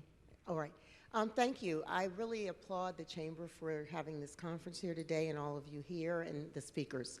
I have a startup called Beyond the Ball. I have spoken with EY, and I am on the board of IWF, so I've been a mentor to the Olympics program. And my startup is new, but my concern and my question to you is, are there issues that women of color face that are different from women in general, and who is addressing those issues of women of color in sports? Because I think that many of their issues, and that's what I'm focusing on at my company, Beyond the Ball, not just women but men as well, who are transitioning out of their sports into real life, or another life, not real life, but into a life of sustainable and success when they transition out of sports because of injuries, because they time out, et cetera. And I think that there are special issues that people of color confront that perhaps majority people do not. So I hope that, I'd like for you to speak to that as women who are not of color, I don't think, and what you might be doing in your programs to address the special challenges that women of color in sports have. I want to address that first of all. One of the things that football taught me is that diversity is an absolute strength, right? It has given me the most wonderful football family. And we are every make, model, shape, size, creed, and color. And we come up on the field together, we don't see color anymore. We see talent. And that, to me, is the strength of sports. Yes, everybody has their own challenges in life. But let's look at, first and foremost, the challenges that we have in common, right? And how we can lend our unique experiences to each other. My sisters in football, they teach me all the time. And they educate me on whether it's a racial difference that somebody has experienced that I might not have. But I get to walk a mile through her shoes, through my sister's shoes, whether it's a sexual orientation difference. To me, sports give us the opportunity to look through that collective power. And I applaud you in what you're doing, right, to look at different challenges. But for me, let's look at the common challenges that we have, and then find ways we can use our unique perspective through sports to give more power to where we're alike than those that were different. I think that that's a lot of the true power that we have in sports. So let me jump in and say squirrel here, because one of the things I love is the fact that you're that expert for us. So we need to talk to you, and we need to get you on board with us because we're not the experts of everything, hence my squirrel word. And I would love the conversation after to have with you to say, how can we? Because, let's take a look at the stage right now, Here we all are. and you're absolutely dead on.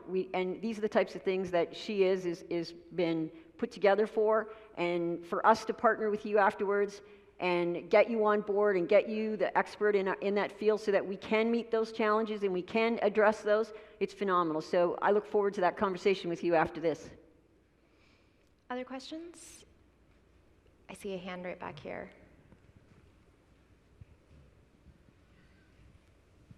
Hi, I'm Joanna Shin. I'm one of the sports architects at Gensler and the biggest Arizona Cardinals football fan. And so, Dr. Jen Welter, I have a question for you, but also the other ladies. Often you're defined by the first female NFL football coach. But as a fan, I can say that you're part of the coaching staff for one of the best seasons we've ever had, and who happens to be a woman. So I'd be curious to hear lessons learned from your leadership skills, but also communication skills, overseeing a group of men who may or may not think they're more macho than you are. And often, most of us women here are leaders and rising leaders, and we're in similar situations we can learn from. Absolutely. Thank you for such a great question. One of the things I get all the time is like, how did you know what to do? And that's why I said authenticity, okay? There was nobody I could look at and say I was gonna coach football like her, because there were no other women doing it. So the best advice that I got going into the Arizona Cardinals came from Terry Glenn. And he was coaching with me in the Texas Revolution, and he said, the best advice I can give you is to be 100% authentic. If you are exactly the same person with them every day in the NFL that you were here with us, those guys will absolutely love you. But if you're fake in any way, they will sense it and they will eat you alive. So at every point when I was questioning what I should do or how I should coach, I went back to that, okay? There's a lot of bravado, a lot of this, a lot of that, sometimes very loud. And I would look at that and, they might be like eye to eye and think, well, I can't really do that, because if I was loud like that, I'd really be yelling at his belly button, right? Because I'm 5'2", right? And so my approach was, I couldn't yell loud enough to make anyone listen, but any one of them could lean down to hear a whisper. So my advice to everybody is to find your unique voice and have the courage to use it. In that situation, I was never going to outman a man at being a man, and frankly, they didn't need a man, they needed a woman. Perfect. I think we have time for maybe one more. Yep. Maybe two more.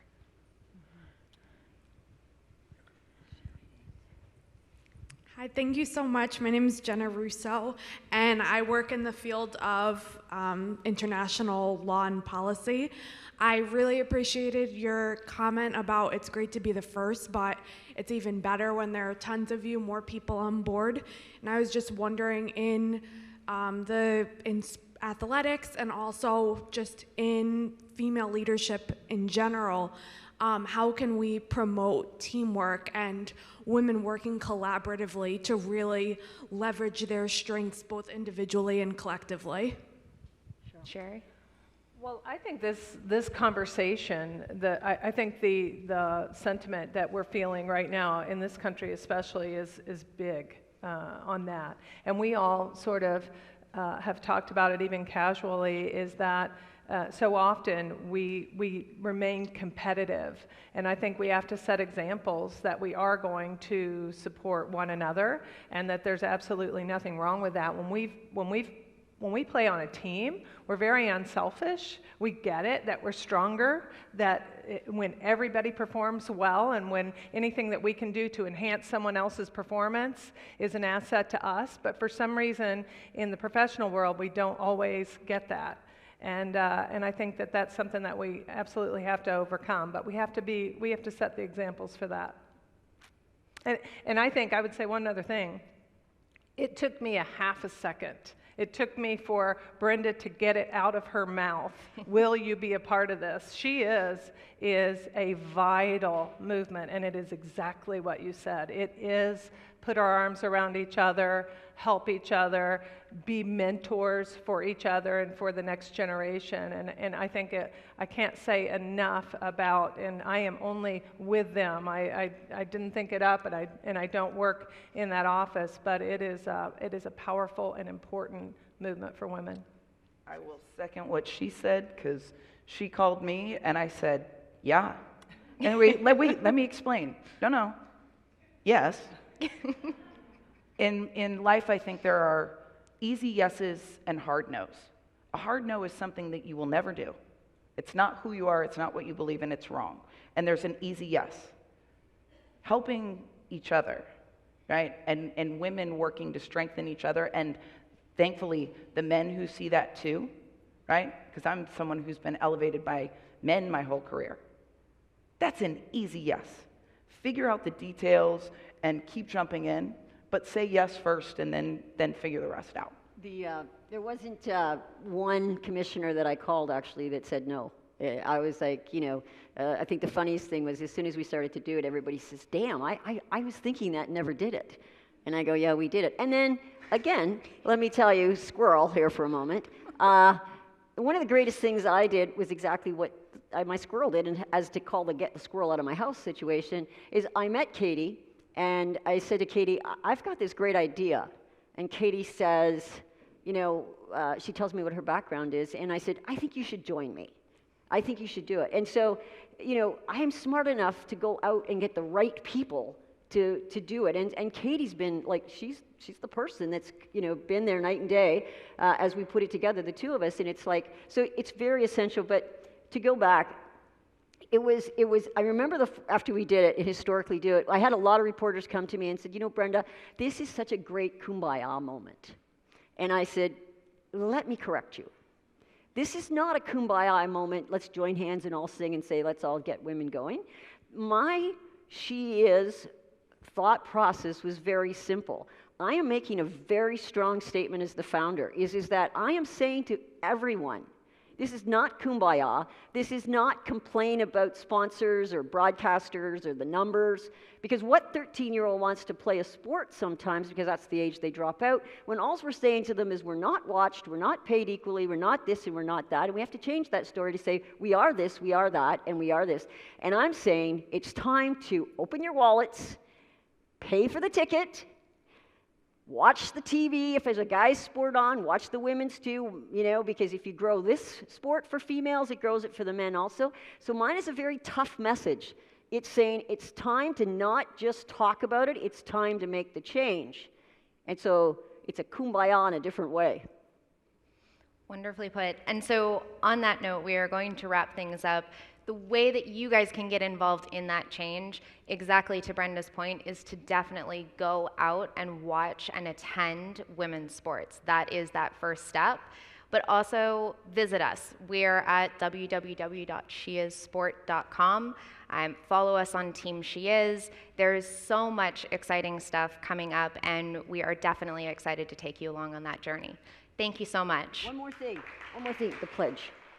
One more thing, if you go to our website, there's a pledge, and that pledge specifically states that you will support all of us together. And so I know how many's in this room, and I think Hillary also told me how many were watching.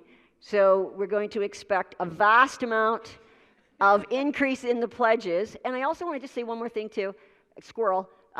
Thank you to all the staff that we met yesterday, and all the staff that are here today that's in the background and that are making this today successful. So thank you to them too. And now that's it, it's the end. Wonderful, thanks guys. Love what I do, and I got in the sport because I had an Olympic dream. I grew up with this passion for sports, with passion for the Olympics, and I just wanted to make an Olympic team any way I could. When they write my story, they're gonna say that I did it for the glory, but don't think that I did it for the fame, yeah. I did it for the love of the game, yeah. And this is my chance I'm taking, all them old records I'm breaking. All you people watching on the TV, you go ahead and put your bets on me, yeah. I've been waiting my whole life to see my name in lights.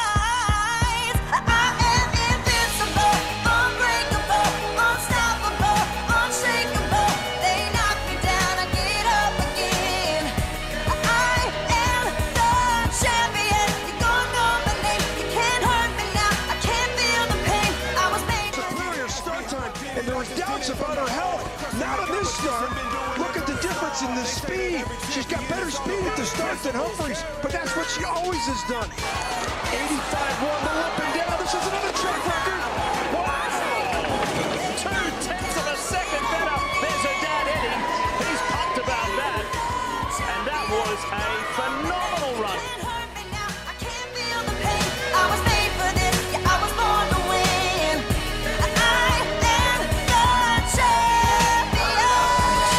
That's an 83-year-old from Douglasville, Georgia said, I've got plenty left in the tank, and I'm going to leave here with a medal or nothing. I'm going to attack this track. That's what champions are made of.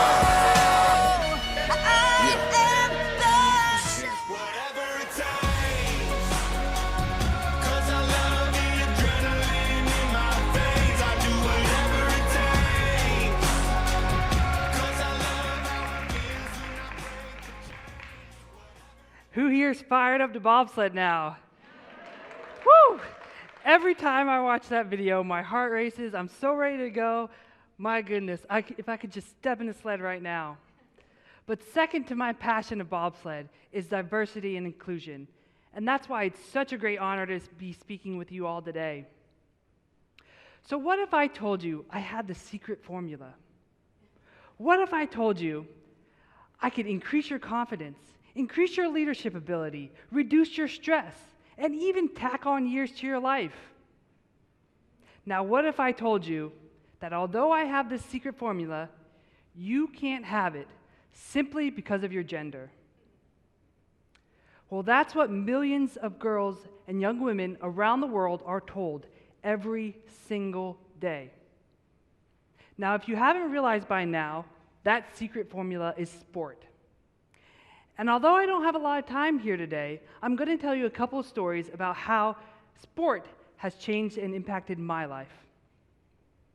Now, with the Women's Sports Foundation, our work is to make sure this secret formula is given to women and girls around the world for years and years to come, so that they can have the many benefits that sport provides. And sport has provided me so many benefits. So growing up, my father was a football player. He played for the Atlanta Falcons, and as he transitioned out of the sport, we moved around quite a bit. I was a shy youngster, not very popular. I was skinny, scrawny, didn't have a lot of friends. However, I loved to get out there and play. And so when we moved to this new neighborhood, I didn't know anybody, but there was neighborhood boys playing sports. And it was there that I was introduced to baseball. And I was introduced into who would become my favorite player of all time, Ken Griffey Jr. And when I saw baseball, I was enamored, and I was like, I have to get involved in this sport somehow. But of course, I was told, girls don't play baseball, they play softball, which we'll get into the politics of that some other time, but you know, I was like, softball's this opportunity for me. I guess that's what I'm going to do. Now, when I went to school, even though I had this great experience of playing in the yard and playing stickball with the boys in the neighborhood, none of those boys were in my classes. So I was at this brand new school, I didn't know a single soul, and every day I'd take my little tray, you know, with the nice school pizza in little squares. I'd take my tray, sit to lunch, and I'd be sitting by myself. I didn't know a single soul, and I was too shy to go up to anybody and talk to them. But finally, after a semester of doing this, there were softball tryouts. I walked into the softball tryout. I didn't know a single soul, but I was excited. And I loved sport, and I was just excited for this opportunity. And when I got to this softball tryout, I started talking to different girls. I started meeting them. And finally, I went through this tryout, and it was the greatest experience of my life, and I fell in love with softball, and I further fell in love with sport. And it was at that moment, talking to those girls, that something changed in me. Something at that moment was different. The next day at school, I got my lunch tray, and I think that day it was chicken or something like that, chicken nuggets. I got my lunch tray, and I stood in the cafeteria. And I saw a group of girls, and they were those same girls at the softball tryout. Now, instead of going to my normal table to sit by myself with that lunch tray, I brazenly, as a 9-year-old girl, walked up to that table of girls, sat my lunch tray down, and introduced myself.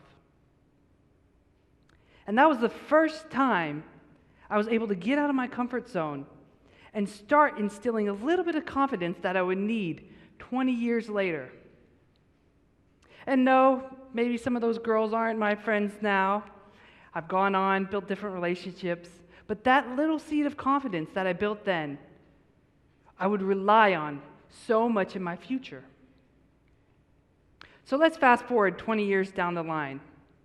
At this point, I've been in bobsled for a little bit. I've won 2 Olympic medals, but I wanted more for myself. Not only that, I wanted more for women in bobsled. In 1939, a woman named Catherine Dewey had driven a 4-man bobsled, and she won U.S. national trials. She did this competing with and against men. After that point, once she won those U.S. national trials, women were banned from competing in 4-man competition. And they've been banned ever since 2014. After much lobbying by me and some of my fellow compatriots from different countries, we were able to get the IBSF, the International Bobsled Federation, to allow women to compete in this 4-man competition. So I took it upon myself to go ahead and go full force at this and become a 4-man bobsled pilot. Women have traditionally only had one discipline in the Olympics to compete in to try and win a medal for their country, whereas the men have had 2. Now, if you've seen the movie Cool Runnings, it never made much sense to me why you would allow a man with very little experience, very little driving experience in the sport of bobsled, to compete, and women who have been doing this for a very long time could not do the same thing. So when I had this opportunity, I leaned on that little seed of confidence I had built at the age of 9 by doing youth sport and threw myself into it. And that's when I raced. I put a team together and I did everything I could and made the national team as a 4-man pilot. And this was so important to me because I wanted to show not only myself, but little girls around the world that it didn't matter where you came from, what you looked like, or what your gender was, that you can compete in whatever you wanted to compete in. And I can assure you that was one of the greatest accomplishments of my career. Coming across that finish line in a 4-man sled and making the U.S. national team, competing with and against men, was the accomplishment of a lifetime and a dream come true. Women now have the opportunity to compete in multiple disciplines, regardless of where they come from, where they started. The options are endless. And it's very important for me to continue to spread this message, and that's why I'm involved with the Women's Sports Foundation.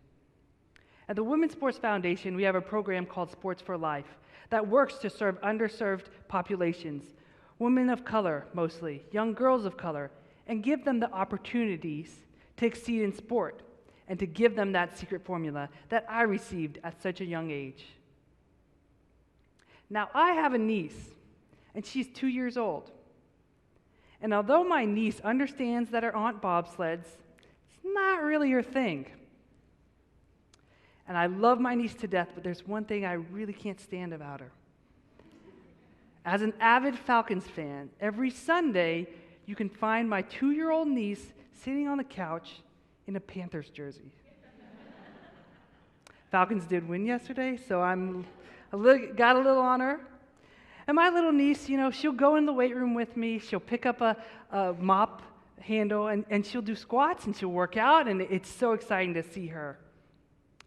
But my niece will sit on the couch every Sunday with her little pink football, and she'll watch those games, and she full-heartedly believes that she will be a Carolina Panther one day. And whether I like it or not, whether I have active participation in it or not, she will force me to tackle her time and time again while she practices her routes. And this for a 2-year-old. And when my 2-year-old niece watches those games, she doesn't know that the world is going to tell her one day that she can't do this because she's a female. And you know, I'm not going to be the one to break it to her either. Because as long as she believes that she can do anything regardless of her gender, she can. And that's why sport is so important. If a 2-year-old can believe that the possibilities of sport are endless and that she can do anything, that's a powerful message that we can spread to the rest of the world through sport. Well, without further ado, I want you guys to be able to share that secret formula. Share that secret formula with the world. And I encourage you to experience that secret formula yourself. Go out there, play sport, but more importantly, share the secret formula with all you know. Without further ado, I want to bring on Sarah Ackelson, the Director of Advocacy for the Women's Sports Foundation, to continue our conversation.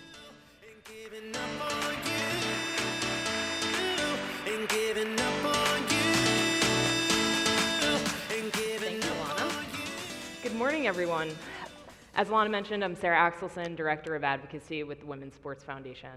And I know you've heard our name thrown around a few times now from some of the amazing speakers already this morning. But for those of you who don't know the Women's Sports Foundation, we're a national nonprofit founded in 1974 by legendary Billie Jean King. And our work encompasses 3 areas: advocacy, research, and community impact and community programs. But the heart of what we do is where those 3 areas intersect and are supported by partnerships from like-minded organizations, corporate partners, but also athlete ambassadors like Alana, who serve as role models and advocates. So Alana, you've been involved with the Women's Sports Foundation for many years now at this point, from your early days with us as a recipient of a travel and training grant. And for those of you who don't know, or travel and training grants are a national program that provide accomplished female athletes with the funding to reach greater competition and greater achievements and overcome financial barriers that often exist even at the most elite levels. And since 1984, the Women's Sports Foundation has awarded more than 1,300 athletes. Many of these women, like Alana, went on to capture national championships and Olympic medals, and every athlete went on to be a leader. So you've also given back to the Women's Sports Foundation, whether it was attending an annual salute or mentoring girls in one of our Sports for Life programs. So you've recently been named our president-elect, and I'm wondering what excites you most about your upcoming presidency, and what do you hope to accomplish with that? Well, first, it's been such an honor to be a part of the Women's Sports Foundation and to serve in this new role. I am completely thrilled and honored and even humbled to accept this position, because it is a big responsibility, but it's one that I cherish so much. I'm really looking forward to getting in there and not only fighting for women's advocacy, making sure women have equal opportunity and access to sports, but also really working on the ground roots level with programs like Sports for Life and increasing the ability of youth and young girls to participate in sports. We have a responsibility to our youth to do that, to give them that secret formula as I spoke about. And it is so important to do that. And I feel like with this role of the Women's Sports Foundation, it's going to allow me to be on that platform to further spread that message. So you've spoken a little bit about Sports for Life, and it's a grant program of the Women's Sports Foundation, which was launched in 2014, and since its inception has awarded more than 200 grants and more than $1.1 million, reaching more than 50,000 girls across the country.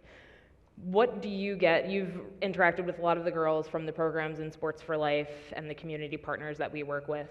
What does a grant program like this do for those girls, and why is it important that it exists?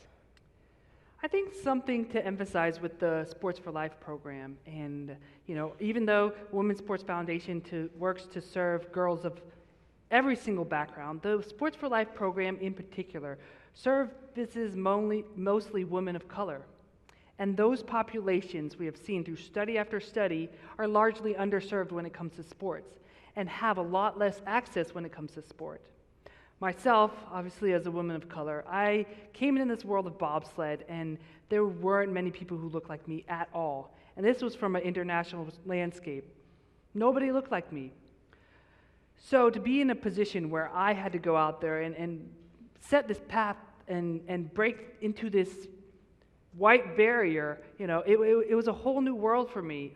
And I want to make sure that we're not only providing those opportunities to girls in general, but also women of color who don't see themselves every day in all these different sports like bobsled, like many of the Winter Olympic sports. So Sports for Life gives us that opportunity to service that community in particular. Excellent. So speaking of role models and your chance to interact with the girls, I was also a softball athlete, somehow did not make the transition into Olympic bobsled. But when I was young, I had the chance to meet the women who played on the 1996 Olympic team in an exhibition game. And the players were so accessible. We ran around the bases after the game, got autographs. And I remember what a huge impact it had on my life to see those women to be accessible, to recognize that they're just like me and they're humans, and even though you see them on the screen and they're huge role models, and you've had a chance to be the role models for girls in the Sports for Life program, but I'm gonna flip it. I'm curious to know who's been your role model, who's had a transformational impact on your life as an athlete. Oh my gosh, there's been so many people. I've been blessed to grow up in this age where we've seen so many women doing incredible things, and much like you, the 96 Olympics played a huge role in my life coming from Atlanta and seeing those firsthand. It was spectacular to see the women's team, Lisa Fernandez, Carrie Strug, all the athletes were so incredible, but really for me, my biggest role model was my mother. And it was that moment when I was growing up, and my mother would continue to instill in me the importance of being active, the importance of playing sport, and how many benefits it really has. And she was the one driving me to practice every week, driving me to games, and driving me to all these competitions. And she still continues to this day to be my biggest supporter.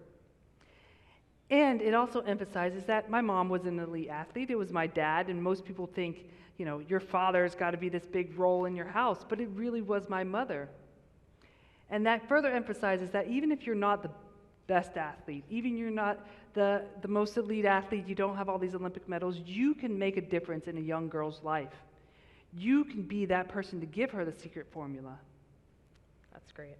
So I think we're getting close to the end of our time today, but I want to leave time for this last question. So we've obviously seen a big push for diversity and inclusion across society, especially in sports in recent years. And the Women's Sports Foundation has focused on that in part from our Sports for Life program, but also we have an initiative around coaching to increase the representation of women in coaching and athletic leadership.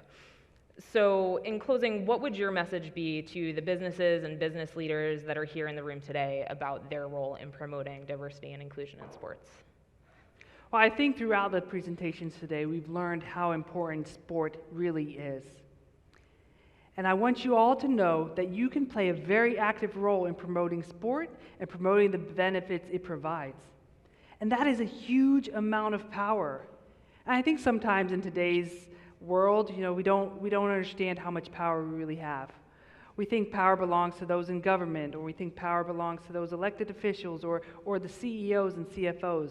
But it's important to realize that each and every single one of you in this room has a tremendous amount of power.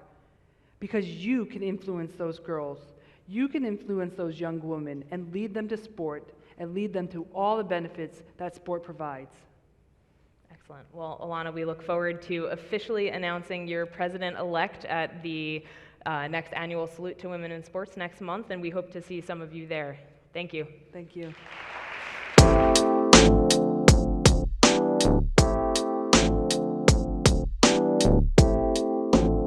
Ever since we started coming here and talking to the sports psychologists and focusing on our well-being and our mental health and our physical health, ever since we started making those small adjustments and adding those things as a part of our daily routines have definitely made us just better people in general, and that definitely reflects in game. When you feel good about yourself, you play good, and I think that's why we all have like so much confidence. And when we come here to boot camp to talk to the physiologists and the nutritionists and the psychologists, and then we go out to events, we feel so prepared for like every obstacle that comes our way, and I think that's where the confidence is definitely coming from.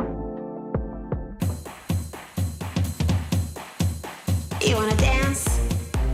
Let's go. You wanna rock? Let's go. You wanna...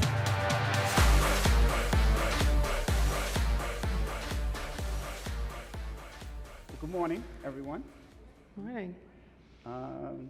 We're going to just jump into the world of esports. I'm Imari Oliver, obviously from the photo, and I'll let Heather introduce herself. So, Heather, before we dive into the world, let's tell everyone about your background and your experiences. Sure. So my name's Heather Garozzo. Because the esports world would know me as Sapphire. We all have gaming aliases. So I work for Team Dignitas. So it's one of the oldest esports organizations still in operation today. We're owned by HBSC, which also owns the Philadelphia 76ers, Prudential Center in Newark, the New Jersey Devils, Crystal Palace Football Club, among other sports and entertainment properties. So I'm the director of marketing there, working with our global esports teams. It's not a career that I ever planned for. I started in communications and PR in New York at an agency there, and I always had an interest in gaming, so I used that to work in PR with big clients like AT&T, Motorola, Gatorade, as they tried to start to navigate this gaming world. And then I moved on to an insurance company, working for a Fortune 500 company, digital marketing, but I never thought that that would lead me to the gaming space. I was always gaming on the side. It was something that I really didn't tell a lot of people about playing professionally, but here I am about 15 years later into my esports career, and now I'm doing this professionally. Right. Now, is everyone in the audience, are you guys familiar with esports and competitive video games? Anyone ever hear of esports? Simply, esports is professional competitive video games where we actually pay to watch other people play video games. Sometimes we pay, at stadiums and arenas, and sometimes we also, and I'll let Heather jump in, and we do a lot, watch people play online. So it is a big, big industry. They sell out arenas all around the world. What are your thoughts? Like, if you had to explain to people who are not familiar with esports and competitive video gaming, how would you normally explain that to them? So esports, it's rivaling some of the top professional sports leagues in terms of the audience. One of the events I participated in, it had 46 million viewers. It's an event called Intel Extreme Masters in Poland. Who would have thought 46 million people? So there's many different games, just like in traditional sports, there's many different esports games. So some are shooter games, some are sports, some are real-time strategy games, and they're either with a teammate or you're playing solo. And while the game relies on your individual skill, your quickness, your reaction time, a lot of those games also depend on teamwork, communication, leadership. They're incredible life skills that could apply to traditional sports as well. Mm-hmm. A lot of the people that I compete with are former athletes themselves. They played in high school or college level. Mm-hmm. So describe to me a day in the life of a pro video gamer. Like, what do they do? Do they just wake up and before they brush their teeth, do they start playing video games, or what does that look like? Years ago, that was the case. Years ago, they used to sleep until maybe 3 p.m., then got up and played, but that's definitely changed now that we're working with professional sports teams. So they have a very strict schedule. Our teams wake up around 9, 10 a.m. So they get to sleep in a bit. Our players are required to go to the gym, get exercise in, because we truly believe that physical training is going to help them in the game as well. Depending on what team it is, they may live in a team house and have a catered meal from a chef. We work with a nutritionist at the Philadelphia 76ers to provide us with our recipes. After that, the player will work on their individual practice. So they're working on their reaction time, their aim, their quickness. They're also studying tape of both themselves and their opponents for an upcoming match, so they can essentially counter-strat the opponent, come up with new strategies. Around 3 p.m., they'll start playing with their team. So they'll have scrimmages against other practice teams, sometimes in person, sometimes online. At about 8 or 9 p.m., they'll wrap up team practice, and then they are asked to live stream on Twitch. So Twitch is the biggest live streaming website. It's a great way for players to build their individual brands, show off their sponsors, and gain some additional revenue. So they're playing from about 10 to playing till about 10 p.m. And then start So the they day. play for about 12, 13, 14 hours a day, or what do you think? Previously, yes, but we've actually been working with sports psychologists, team doctors, about cutting back on the amount of practice and introducing more rest, relaxation, meditation as ways to actually improve your physical and mental health. Right. When I tell people that you can now get a scholarship to play video games, what are your thoughts on that? Because people are always astounded that they're actually now giving athletic scholarships to play video games. What were your thoughts when you first heard that? When I first heard it, I was like, where was this when I was in college? When I was in college, I think I won a $25 Best Buy gift card, and I thought that was the greatest thing. And now you get scholarships. But it's great, because the kids are going to do it anyways. They're going to be playing. Why not harness it in a great way that you can pay off your school, you can meet other people by competing in leagues with your people at your school. So I think it's a great next step. It's going to inspire a lot of people, especially women. There's a lot of women gamers out there, but they don't know how to get started or where to meet other women gamers. So I think having something on the more high school or collegiate level really helps with that. Brings me to an interesting question. We were talking backstage, like, how do you define a gamer? Because everyone, like, when you see the desktops and the PCs, they're like, well, those are gamers. But where do you think, like, people that play Candy Crush or any of those other games, like, are they considered gamers in some extent, even though it's much more casual and more social? What are your thoughts on that? Yeah, I mean, there's definitely different ways to define it, just like there would be different ways to define an athlete. Sometimes I go shoot hoops in my driveway. Does that make it athlete? Yeah, I guess so, but it doesn't necessarily make me competitive. So there's different levels to it. Being in competitive usually means like you're competing against other people, but you can also be just playing against yourself, trying to get better and trying to study the game. But there's a lot of gamers out there. There's not as many competitive players, but I think there's starting to be more interest now that people understand how skilled and how difficult it is to be a pro player, and people really respect that skill. So as we're talking about skills, well, two questions. The first one is, what skills or superpowers did you find most important in your role of what you're doing now? And then the second question, part of that question is, what are some of the skills overall that you learned just by playing video games? Because a lot of times parents will come to me and go, well, my child or someone in my family just all they want to do is play video games all day and I don't know what to do. So how would you describe that? So first, your skills and superpowers. So you have to have an incredible work ethic. The moment you become lazy, the moment you become slack off, someone is going to work harder than you and take your place. You also have to know how to build a brand. You essentially have to be an entrepreneur. I had to build my brand starting at the age of 14 when I was playing.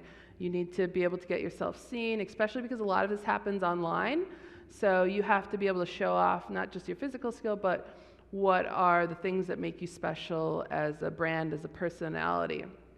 You also have to have great leadership ability, teamwork, and communication. So the game I play is called Counter-Strike. It's a 5-person shooter game.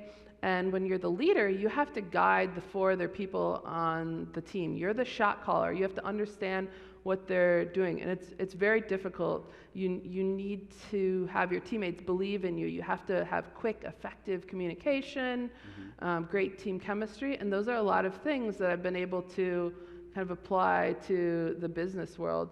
Even things as simple as like life skills. I've been traveling on my own since I was 15. I've been traveling globally for tournaments. And you have to figure things out yourself. You're getting people throwing these contracts at you, money at you, like, what do I do with it? How do I navigate this world? And so those are definitely, I think, important skills that I would love to show off to parents that see their kids playing it. What do I do with this? There's something on the news a couple weeks ago. A news anchor, she smashed her kids' iPads because they were playing so much Fortnite, and she said this is toxic behavior. And I couldn't help myself but go on Twitter and respond to her. I said, there's so many incredible things. I've met so many great people. I have an incredible career. I've traveled the globe all because of video games. My parents weren't too fond of it, but they allowed me to do something with it. They realized that there was a future in this, and I think you can take a lot of these skills, and I'd love to see parents harness their children's love for video games and put it towards a future career. So you manage both men and women teams. What is the difference, or what do you see as the difference when you manage men teams versus women teams, or women team? It's interesting, and I don't think a lot of people will believe it, that our women's team play far more than our men's teams. We had to cut them off. We had to tell them that they had to stop playing. I think a lot of it's because they feel like they have something to prove. We're constantly kind of harassed. We're constantly under a microscope. Some of the words we've been called, I would never in my lifetime utter those words. So I think they're always looking to be able to prove something. So they play a lot. They also understand, our women understand about the importance of building a brand too, being able to stand out, because it's definitely hard to kind of stand out in what they traditionally called, a men's world. So they're always working to do a little extra. Mm-hmm. But, with our males team too, everyone has a different way they need to be communicated, worked with. Mm-hmm. So we work with kind of our team sports science to understand what each player's needs are. So not everyone is going to be a professional gamer. So what are some of the other roles that you're seeing in esports and professional video games for women beyond just being a gamer or even a team manager? Sure. Of talent? The great thing that now that esports is similar to traditional sports, a lot of those careers also apply to esports. So we have PR and marketing, advertising, journalism. There's also the sales side is a big component as non-endemic brands are getting into the space. We have team lawyers, accountants, sports psychologists, nutritionists, chefs, the whole 9 yards, similar to just like at the 76ers, all the careers that they have, we're starting to have that in esports as well. Mm-hmm. How do you guys relate to or interact with the 76ers, a professional basketball team, and gamers? You mentioned because a lot of the athletes are gamers, so how are you seeing this interaction beginning to happen, and how has it developed over time? So previously, when the 76ers bought our team, I think we were a little standoffish. We did some content together, the NBA players and our players, and we just felt we were kind of from two different worlds. We didn't really mix. It was a little awkward. But now, as gaming is becoming more popular, thank you, Drake and Ninja, the NBA players are starting to say, yeah, gaming's pretty cool. I'm playing it in my free time. So now we have the NBA players. We have Ben Simmons, Joel Embiid coming to us saying, hey, we want to play Fortnite with you. We want to play PUBG with you guys. So now we kind of have this deeper understanding, and we understand that there's a lot of similarities between our two worlds, and we have a lot of fun playing games together too, and live streaming on Twitch. Right. How would you encourage more women to get to see esports and video games as a viable career, and as an opportunity for them to tap into a lot of the other skills that they may have? It's definitely important to have female mentors, female role models, harnessing at a young age. Back when I played, I was the only female in the room. I was very embarrassed to say that I played. I was a multi-sport varsity athlete in high school, and gaming was seen as lazy. It was seen as unsocial, and I didn't want to admit to people I played. Then there were no role models to look up to say, maybe this is okay to do this. So I do really feel it's important that my women's team serve as pioneers. They serve as mentors. So we work with the University of California's school system to attend summer camps. Our women gamers meet with the other players there that, it's the first time coming to school. They want to network with other people. They happen to like games. So our players help bring those people together. They help demonstrate not just the skills you need in a game, but the skills to be a part of this industry and future career opportunities as well. What were a couple of highlights of your career? I know you won some things, so let's talk about that. I won some things, yeah. So in 2012, I played in the Women's World Cup in Paris. So it's a nations event. I was playing for Team USA. The American team had won 5 world championships since 2003, so they had won the most events. I was the new person to the team. I always wanted to play with them. And I kept working. It took me a decade to get on that team, and I finally got on that team. It was a lot of pressure because I was a new person. I didn't want to let the team down. We were playing against the German team in the finals. We got smashed in game 1, absolutely destroyed. In game 2, we were down 3-12, and you have to win first to 16 wins. So it was pretty impossible odds. We came back and won in overtime. We still had to win more. It was a best of 3. This time we were down 1-14. I'm like, well, this is it. We're about to lose. We pushed it into triple overtime. We won. There's pictures of me immediately falling on stage crying. Because it's a Nations Cup, they play the national anthem. So I had a flag over my shoulders, a gold medal around my neck, and national anthem was playing, and it was just an incredible feeling. One of the best parts too was, the Americans hadn't won an event in several years, not just female events, but gaming in general. So even the Team USA male team was behind us, and they are just absolute superstars, millions of fans, and they were cheering for us. So it really kind of helped validate it. That was a great moment. One of the other great moments too is that I'm a big sports nut. I love the Green Bay Packers. They're my life. And some of the Packers have come to me saying they are fans of my play. And I was just like, my mind was blown. My dad and my uncles are so incredibly jealous. I try to play it cool, but it's just like the highlight of my life that I impressed my favorite athletes. I love it. What are some of the trends that you're seeing driving the growth in esports? Like where it was a few years ago, we just see it keep getting bigger and bigger.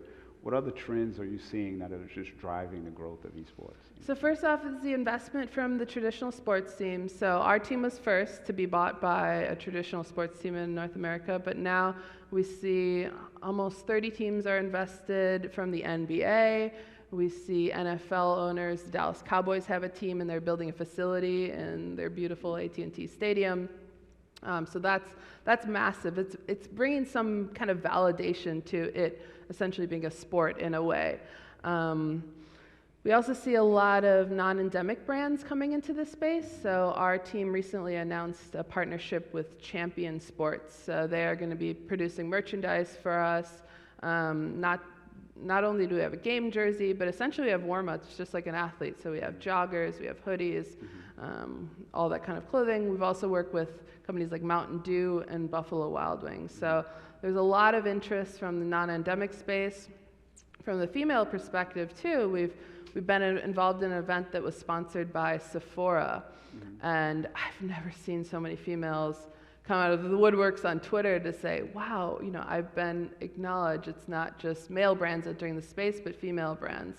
So I think that's going to become even bigger over the coming years. Great. Do we have any questions for the audience? Want to give some people some? Yes, I see a hand over. Yeah.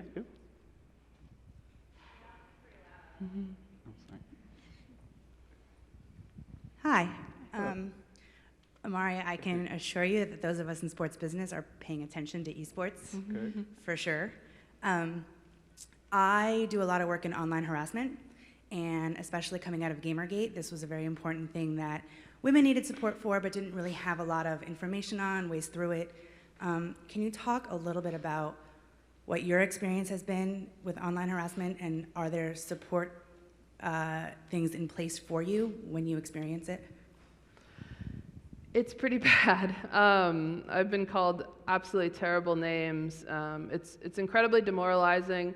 Now that I'm older, I think I'm a little stronger and able to block it out, but I really worry for our younger players, and especially the young women, the preteens, the teens that want to get into it. It's scary when their parents see what people say online. I did feel better years ago when I made a tweet. I was feeling particularly awful because of what someone said to me. And I had a lot of pro players respond to that saying, and they're male players, and they're saying, you know what, Heather, I was called this, and I was called this, and I was called this. And it made me feel a little better in the sense like, okay, I'm not the only one. It's not just because I'm a woman.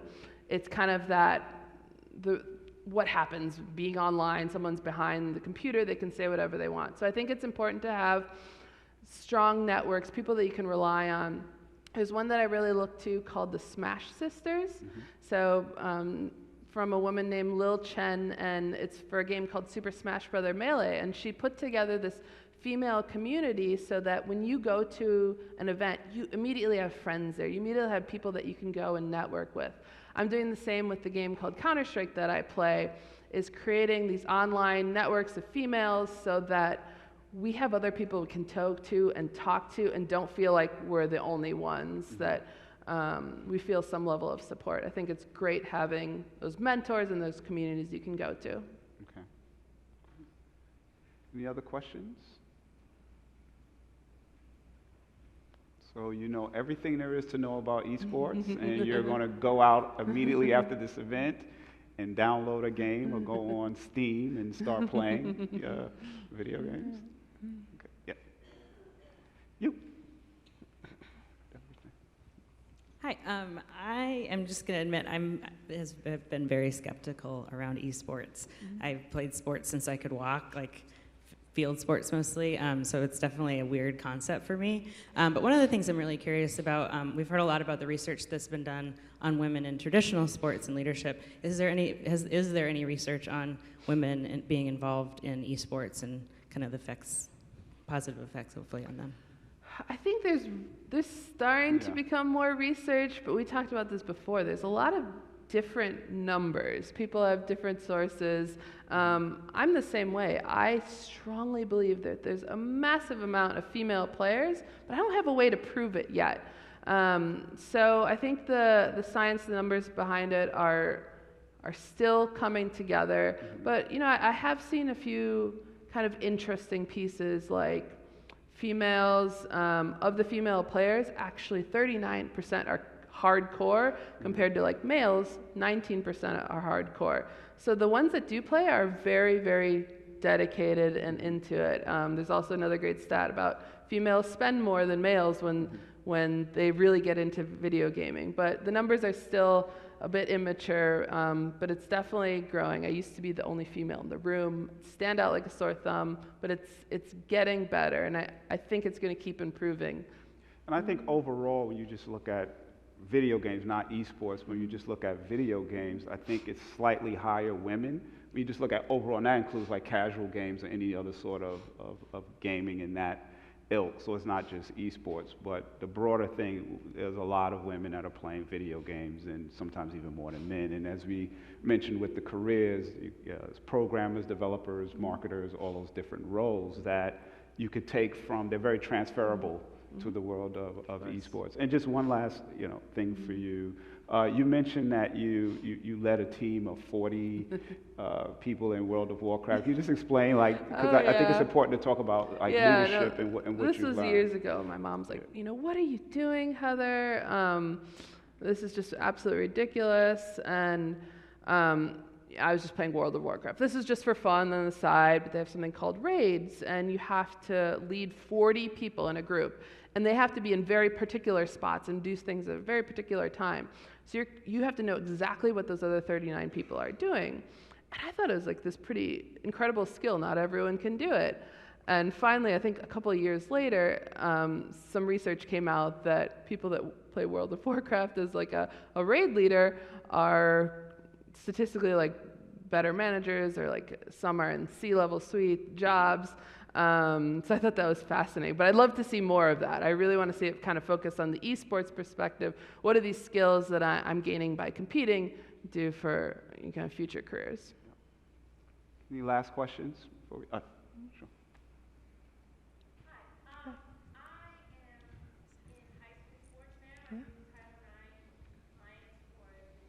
Mm-hmm.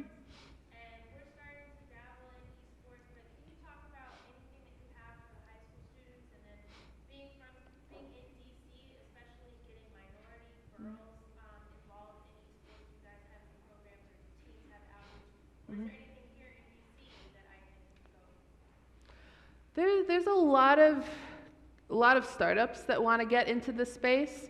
So you're going to see a lot of high school leagues come up, collegiate leagues. There is no kind of unifying league right now, but there are some events on the East Coast. We're going to be doing something with Team Dignitas in Philadelphia where we start to build up that scene.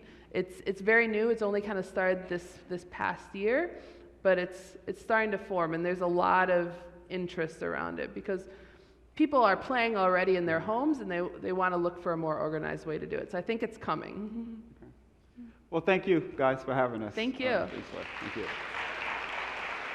Eller for the draw. And as the puck drops, the words that DC fans have been waiting to hear since 1974, the Washington Capitals are the 2018 Stanley Cup champions. It's not a dream. It's not a desert mirage. It's Lord Stanley, and he is coming to Washington.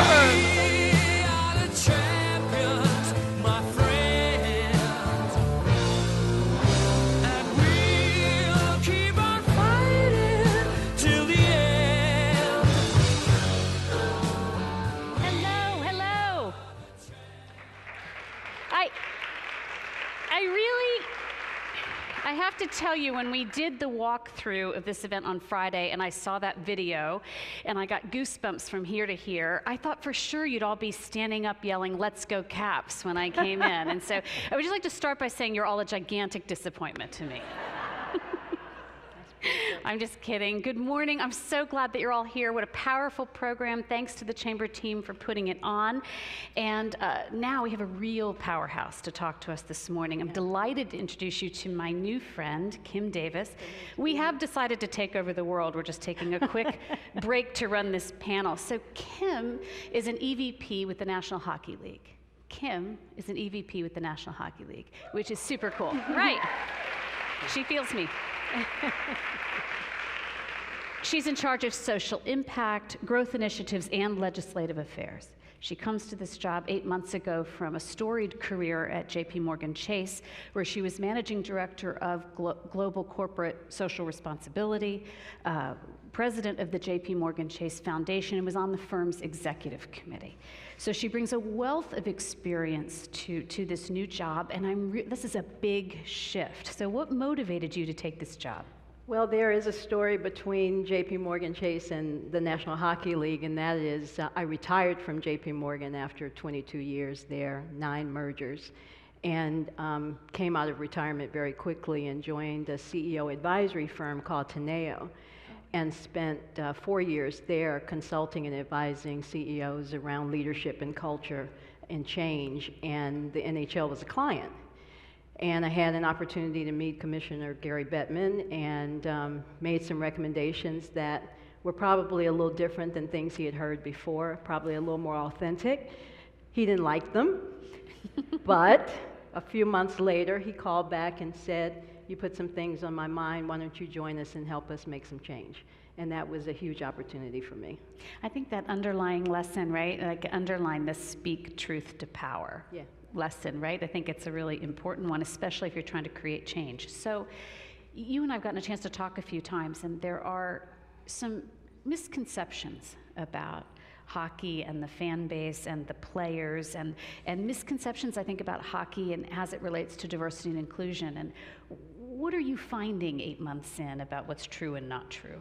Well, first of all, when I joined the league in January of this year, literally within the first couple of weeks, I had women from around sports, people of color, people of different intersections, as many of the previous speakers talked about, calling and saying, "This is huge for the sport of hockey." And then I started hearing the stories of hockey. And one of the most astounding stories was the history of African Americans in the sport of hockey.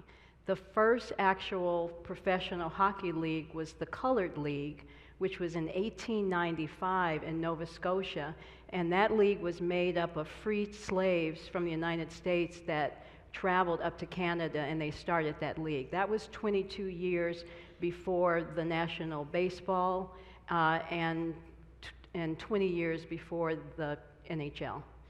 And so there's this incredible history. How does it get lost? How does that history get Well, lost? after World War I, that history was lost. There was a book written that I would encourage all of you to read, written by the Fosse brothers, called Black Ice.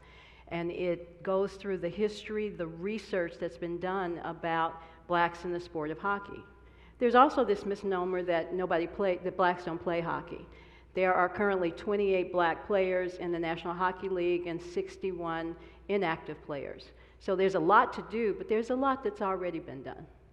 I think it's so interesting, right? There are misconceptions out there that we can all play a part in pushing forward. So we were talking about the fact that, how many of you have gone to a Caps game? Ooh, wow. Okay, and yet there was no "Let's go Cap." We'll get back to that. We'll get back to the lack of chanting in a minute. But we were talking about the fact that when you look around the Cap Center, it doesn't look like a diverse audience, right? And so hopefully we're wrong about that and there are misconceptions. But what can we do to increase the fan base of the sport? Well, we have to start, in my opinion, at the grassroots level. We have to start with youth participation, which is what we've been talking about all day, and that is an important part of my mandate. I come from financial services, which is a fact and data-based background, and so the data tells the story. In the next 20 years, 67% of Gen Zs are going to be non-white. And so social impact should be seen as a catalyst for business success, not an impediment or at odds with business success. And that's the conversation that I have with owners. And leading with facts. Often people just don't understand what the future looks like. And we have to prepare today for tomorrow. And in fact, it's not so much tomorrow, it is today. This is the reality that we face. And so part of my job is to help educate our audiences, our stakeholders, both within the league and our stakeholders outside of the league, on these changing demographics and how they have to prepare to know how to speak to new audiences, right? How to speak to audiences. I love the question that the young lady posed earlier about what are we doing to understand the differences between the experiences that women have and women of color. We have to get comfortable having that conversation. The facts are that women of color do have different experiences. If you look at corporate boards, 19.7% of corporate boards are held by white women, only 4% by women of color. Why that difference? So we have to get comfortable with the facts and we have to get comfortable with the conversation. One of the things that Kim and I have been talking about is the role that leadership plays in that. If you're going to diversify your own personal network, what can you do in your own personal network to expand the types of people you're talking with every day?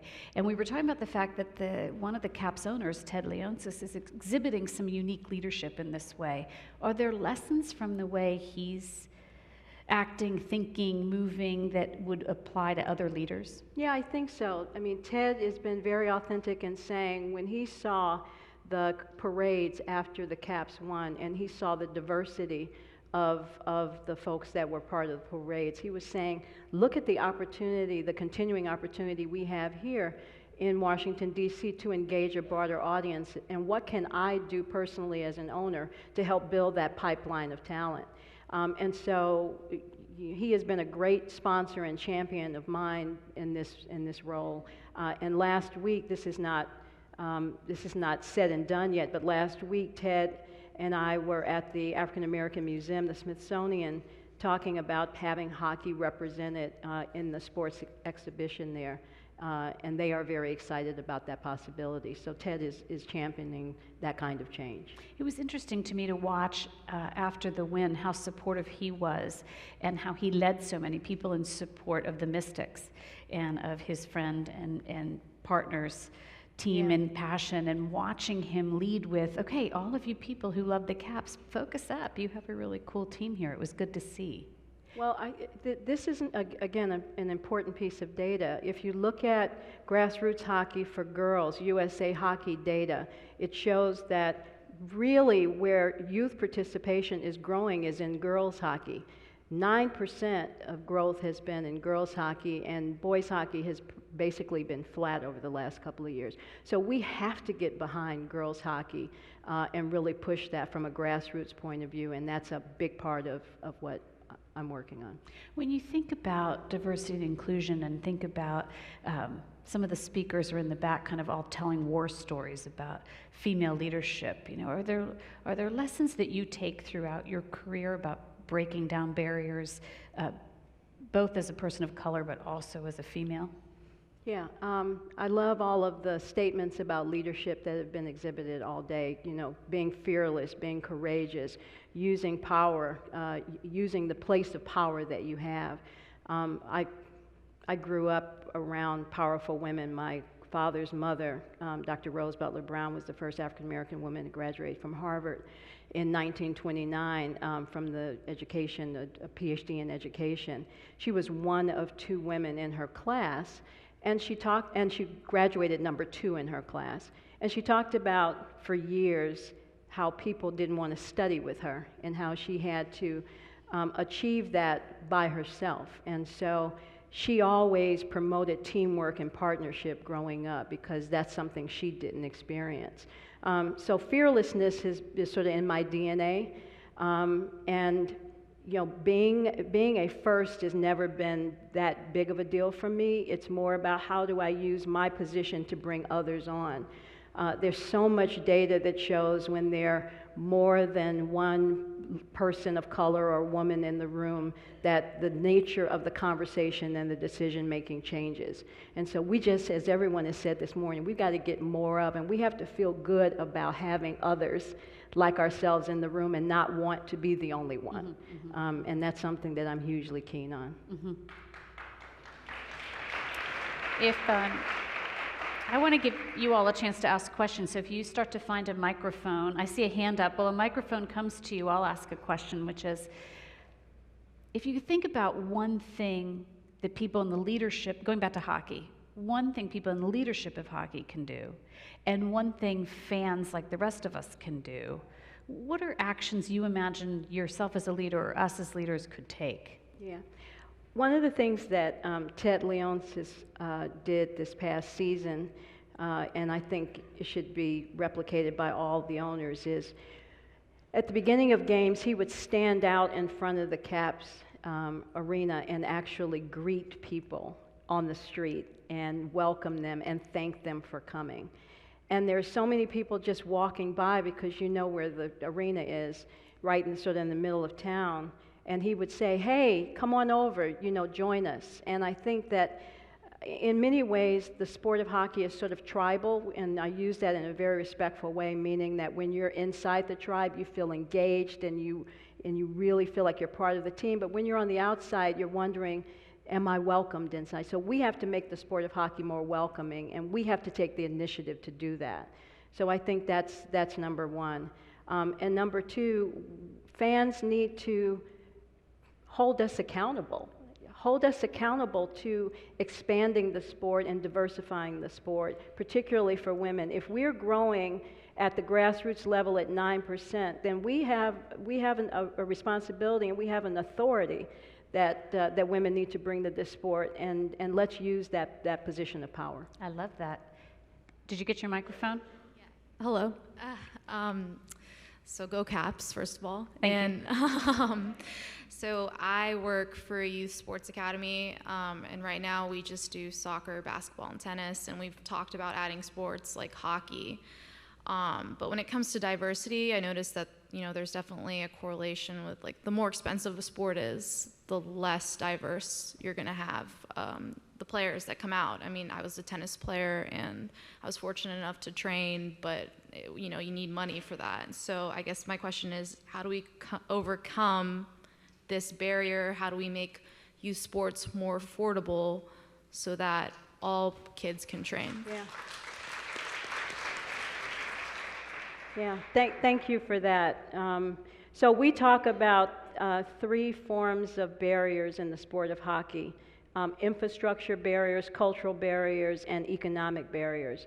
5 years ago, in partnership with the Players Association, the league, started a fund called the Industry Growth Fund, which is approximately $70 million fund over the next 5 years to remove those barriers, particularly the cost barriers, by buying equipment and subsidizing learn to skate and learn to play sports across North America. We have to do a better job of amplifying the fact that we have these programs. We haven't done a good job.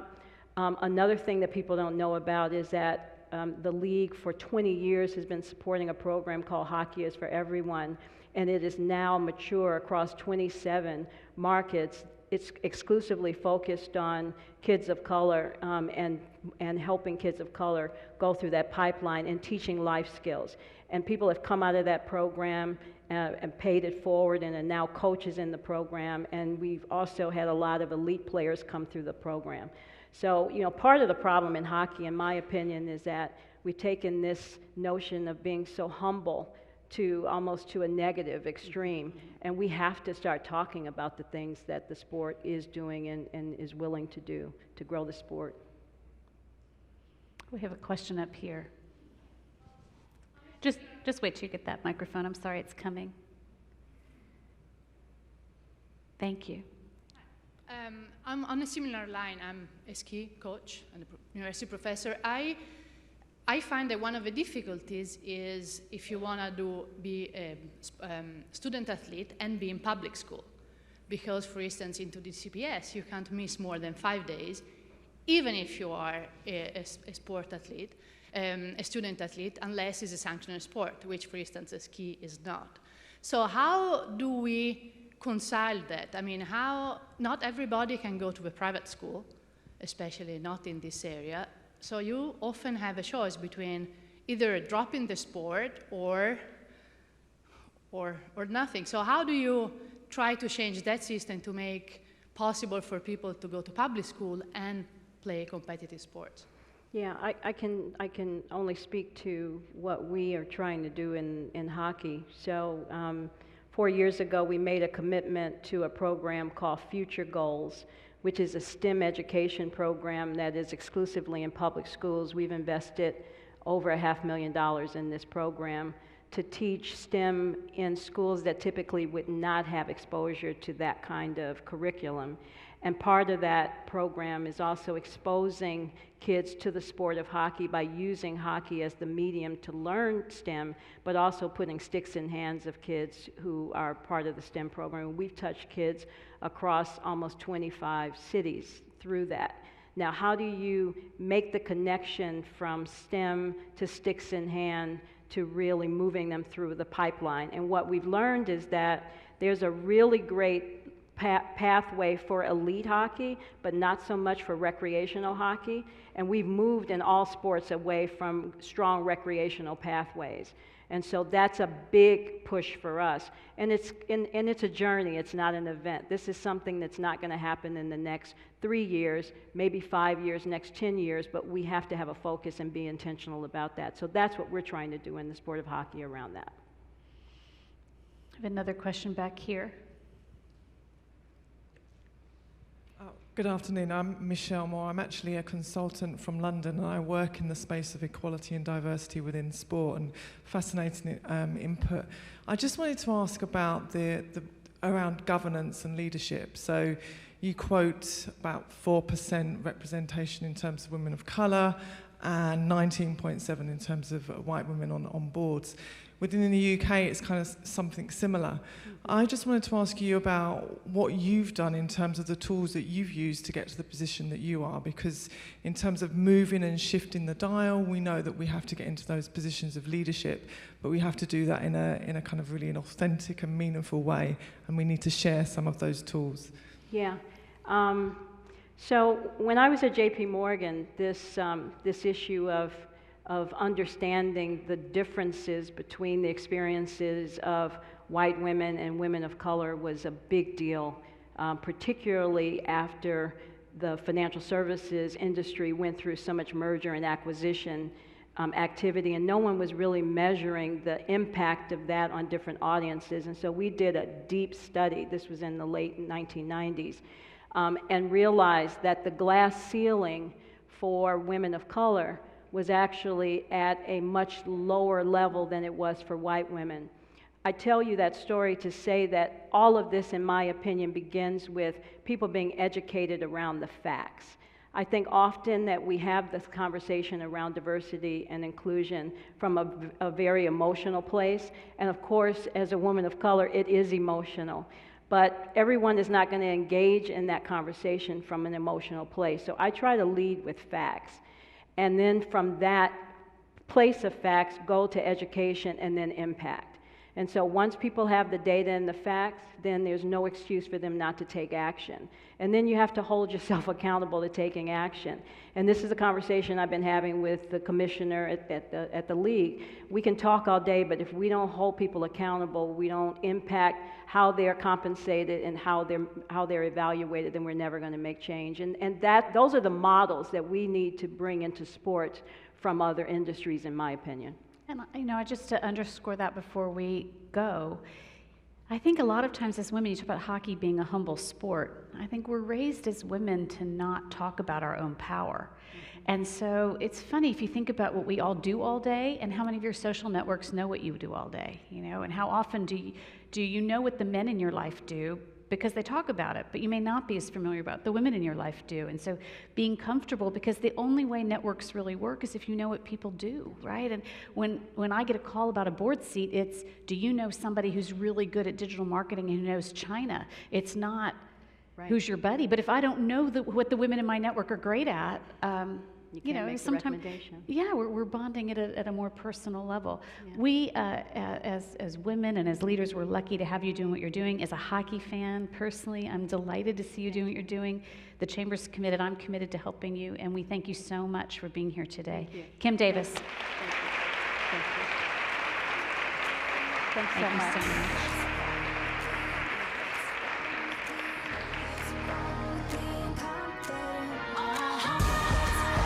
I don't know what to do. Then the music started, and I was like, oh. It is now my pleasure to introduce our final speaker of the day, legendary U.S. soccer player, Abby Wambach. As I was thinking about what to say about her, the applause kind of makes it clear you may have heard of her. It's possible. And so it's probably obvious that she is a two-time Olympic gold medalist, that she has led the women's national soccer team to World Cup victory, that she has scored more goals than anyone else ever, male or female. But you probably know all of that, right? That's why you're here. You were excited about it. So what don't you know? What don't you know about her? You might not know that she was the only girl to play boys' sports in elementary school. You might not know that in her telling of Little Red Riding Hood, the wolf is the hero, not the girl who stays on the path. You might not know that even as she ascended to the uppermost level of sports, her feet have always been planted firmly on the ground, standing alongside all of those who have suffered, who have sacrificed, and who have struggled, who have been discounted or discriminated against.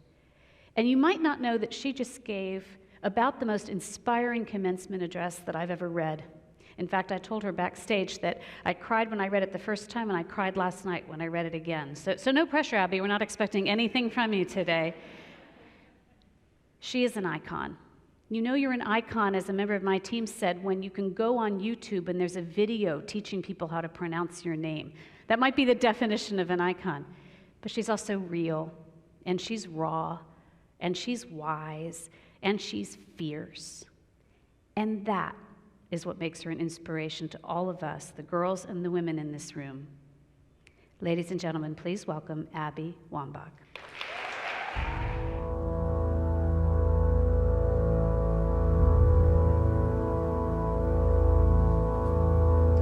Forget me. Forget my number. Forget my name. Forget I ever existed. Forget the medals won, the records broken, and the sacrifices made. I want to leave a legacy where the ball keeps rolling forward, where the next generation accomplishes things so great that I am no longer remembered. So, forget me. Because the day I'm forgotten is the day we will succeed.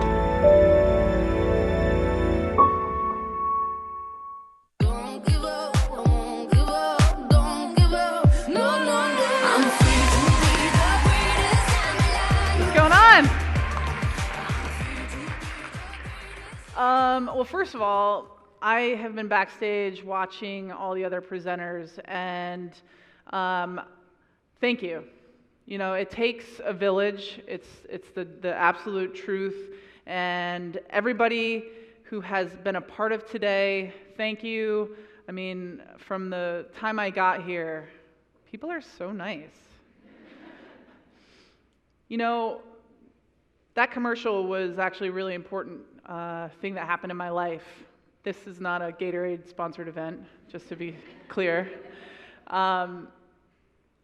Leaving a legacy is something that oftentimes we start thinking about when it's too late.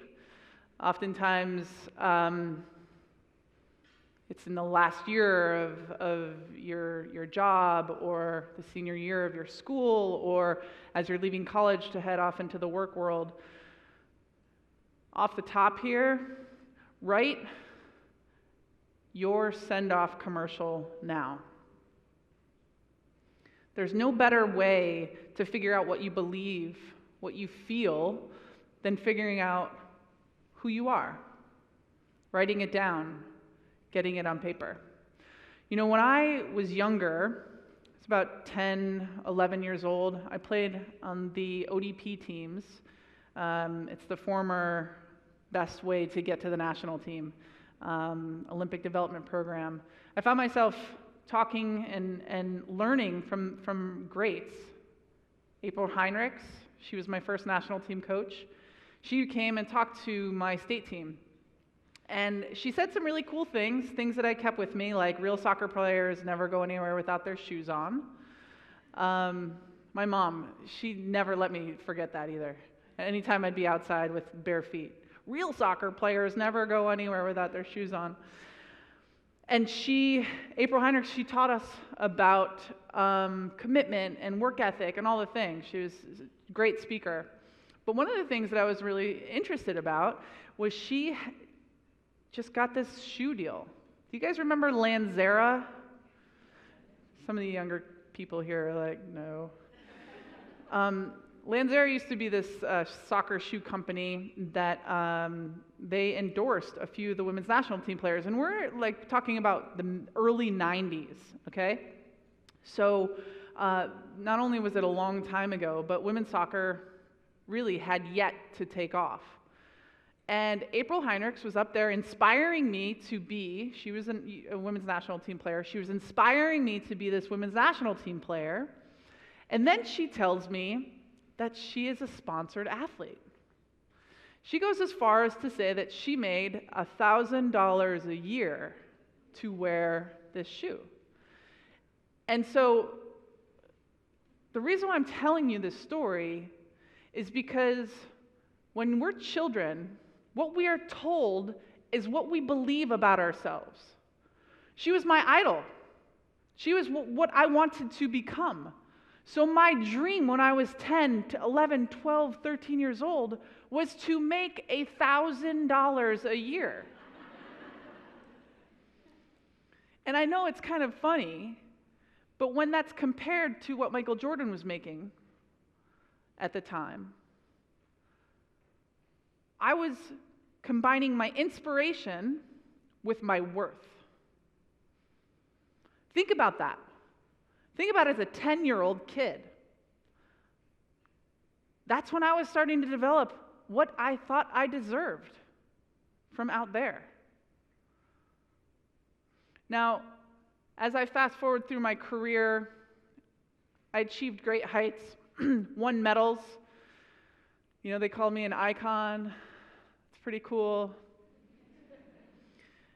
But the truth is I stood on a stage, much like this, next to Kobe Bryant, next to Peyton Manning, and they were giving me literally an icon award at the ESPYs in 2016.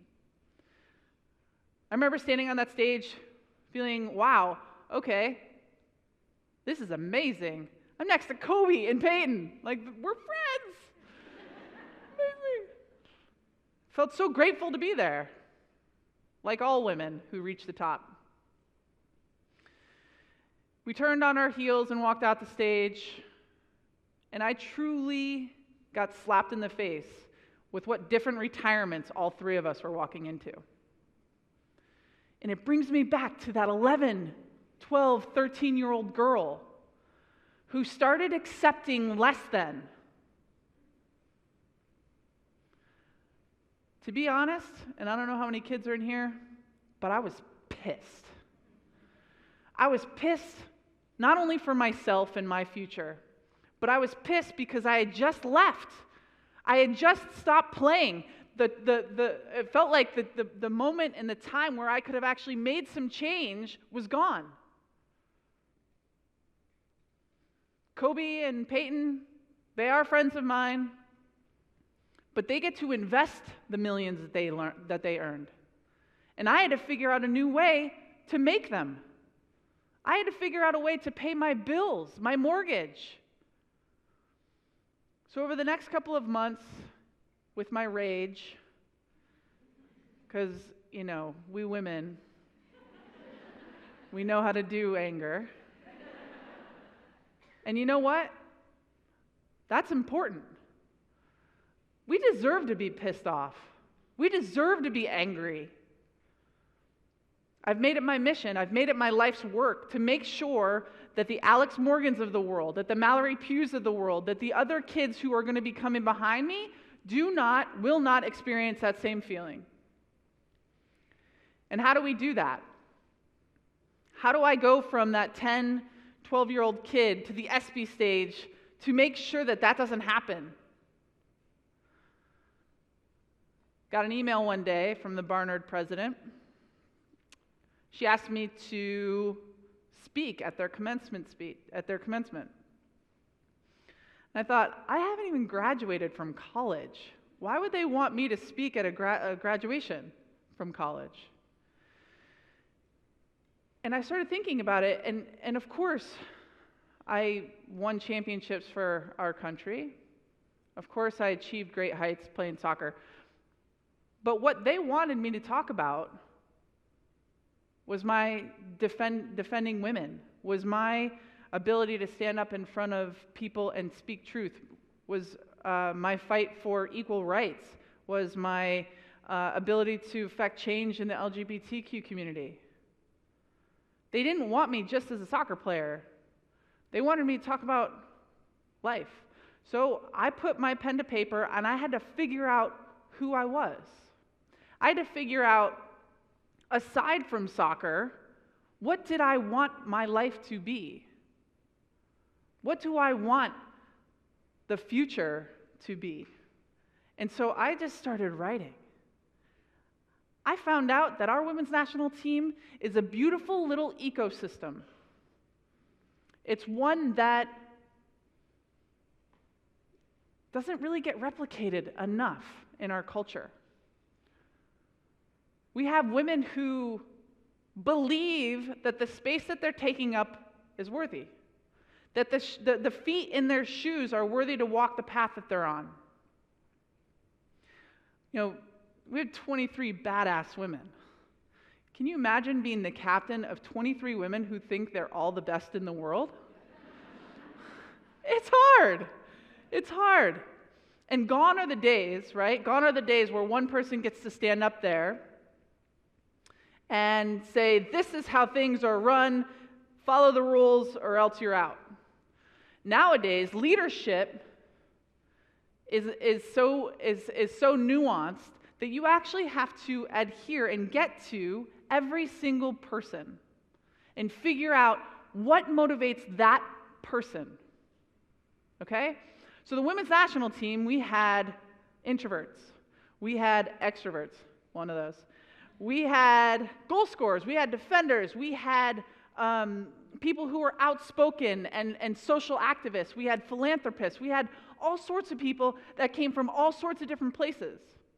Okay? So what I'm telling you is leadership isn't a one-size-fits-all anymore. You have to figure out how each individual person is motivated, and then collectively figure out how to get all of those individuals on the same page. Okay? Now, not an easy task, but I'm going to try to break it down. Okay? First of all, some of these things that all of us women really believed and truly identify with. Number one, being an athlete, you have to fail. Women for so long have been made to feel like they need to be perfect in order to get that one seat at the table, to get that one chance, to get that one opportunity. You know what I'm talking about? That everything that you say, everything that you do, you have to be perfect at it. Now over here, the men in the room, the men in the corporate world, the men in the political systems, we see it every day. They fail a bunch. But they stay. They keep going. We need to stop holding ourselves to perfect standards. Imperfect women are real women. You need to make failure the thing that fuels you. You need to make sure that every single time you do fall down, you look at it as an opportunity to stand back up. I know it's super cliche, but it's real. Every opportunity in your life is another thing to learn from. I'm just messing. It's an opportunity to learn from, okay? Failure is the thing. I mean, think about it.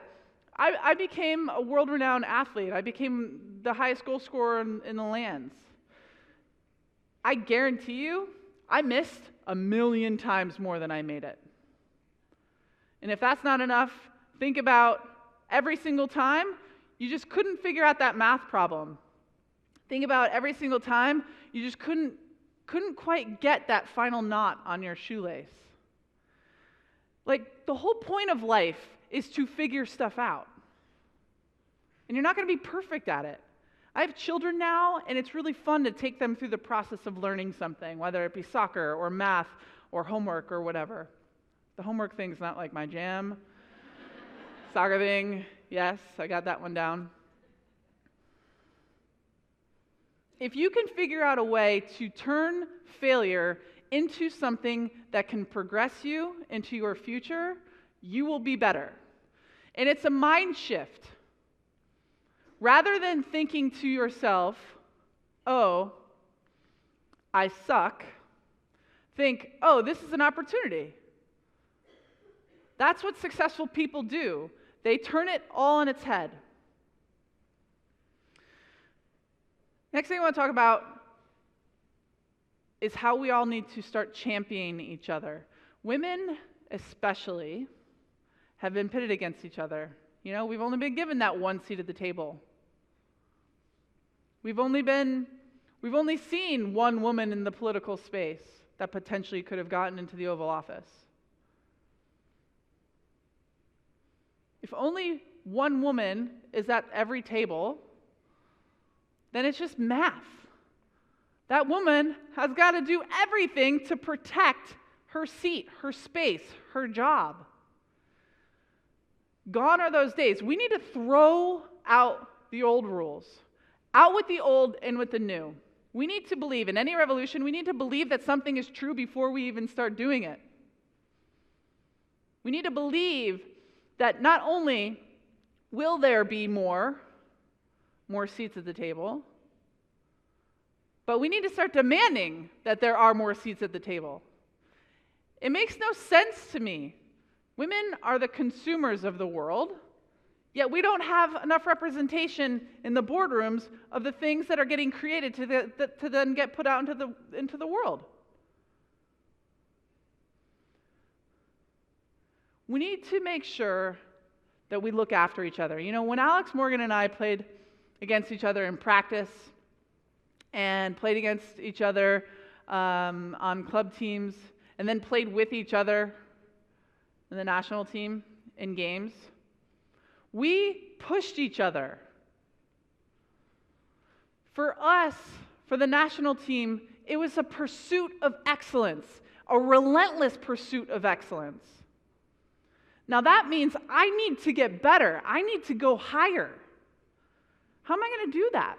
What's a good way to push yourself, to challenge yourself? Really good way is to have somebody else who's pretty damn good next to you. I didn't compete against Alex Morgan. I competed with her because if I was my best, she was going to be her best.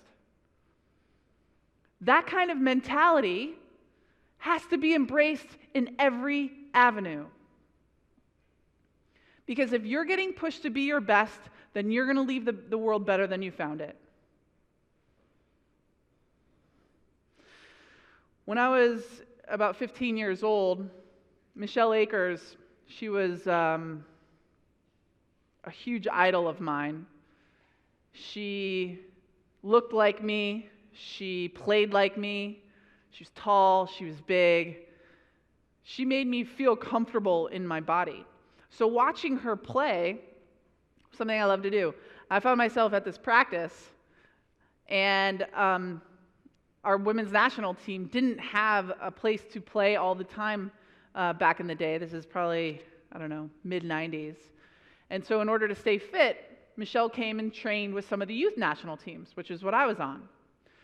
So I found myself at this one practice, and in walks my idol, and she plants her bag down. I'm very nervous now. She has long, curly hair. She doesn't put it back in a ponytail. I don't know why that was. It still confuses me. But we found ourselves in this practice, in this drill. It's 5v5. And I got this feeling like, I can't believe I'm going to be playing soccer with my idol. And what then progressed to happen is that she started to teach us. She started to coach us. She wasn't there to coach us. She wanted to train. But it was what was called for. The moment our team, we weren't doing that great. We were getting scored against. We got about 3/4 of the way through the actual drill, and she realized her team was losing badly. She walks over to the goalkeeper, and I kid you not, she gets this close to the goalkeeper's face, veins popping out of her neck, and she goes, "Give me the effing ball!" Now, all of us basically died. All of us died. And the goalkeeper was shaking and just kind of rolled the ball to her. And she dribbled through the team, and she scored. And it was winners keepers for this specific game. So she ran back to the goalkeeper and again yelled at her, "Give me the ball!" And I remember feeling like something is happening right now, other than us just getting scored on, and other than us losing this lead, and other than us losing this drill. I saw and witnessed a beautiful arc of leadership. I saw a woman who stepped into a youth national team and knew that, you know what, she's the older player here and she has some advice to give. But there was a time, and there came a time throughout that small, stupid drill that she needed to alter her form of leadership to fit what was being required of that specific game. There was a time that Michelle had to step up and take the responsibility and then win the game for us. Or it was against me, so we lost. Sucked. And what I remember feeling was that is what I want. I want to be able to be the kind of leader that knows when to step up and also knows the time where they need to push the people that they're trying to lead forward and ahead. There's a fine balance. It's a perfect balance. I think that making failure your fuel and championing each other and demanding the ball, these are all important theories and philosophies. I think being a part of the national team gave me this belief system and this understanding that we can all create the worlds that we are in. You can create them at your table that you're at. You can create them at your school. You can create them in your team. You know, I have a 12-year-old daughter who loves playing. She is the biggest Alex Morgan fan. It's quite annoying. I'm like, dude, you know that I scored more goals than Alex, right?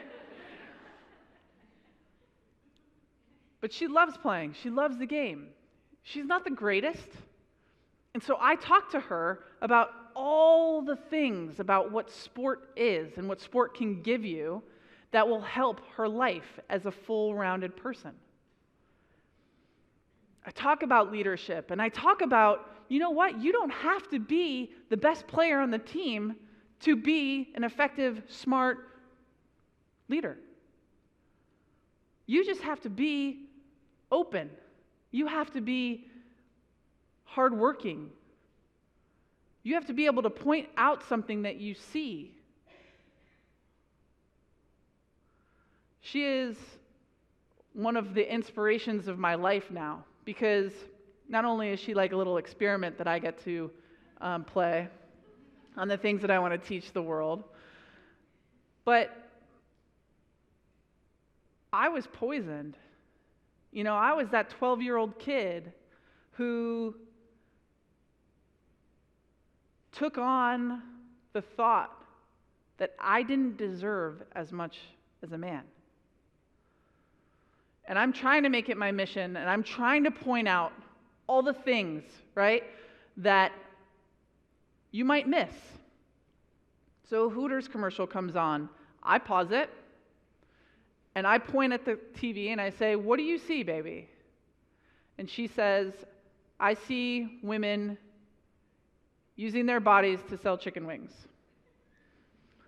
And I say, "What are women's bodies for?" And she says, "Women's bodies are for playing sports. Women's bodies are for leading. Women's bodies are for learning. Women's bodies are not for selling something."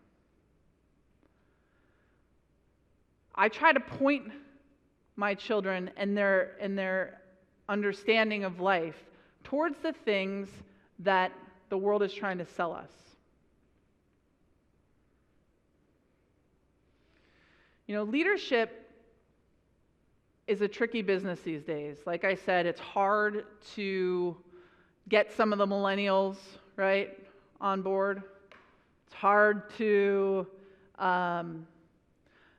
you know, my dad, he said he walked uphill both ways in snow to school every single day. That's not physically possible. You can't walk uphill both ways. You have to go downhill, right? And I've thought about that a lot. I'm like, what is this? What is the story here? And the story is that our parents' generation, my generation, and the younger generation, as the generations go on, the whole thing is that the older generation complains about how easy the next generation has it, and the next it's the same thing. That's evolution. That's the way it goes, okay? But I want to turn it on its head, because I believe deeply that, for me, the legacy in that commercial you guys saw, the legacy I truly want to leave is that I want the game to be better than when I found it. I don't want to hold any records. I mean, it's cool. It's been great. You know, I love being able to say that I'm better than Lionel Messi and Cristiano Ronaldo. I love that.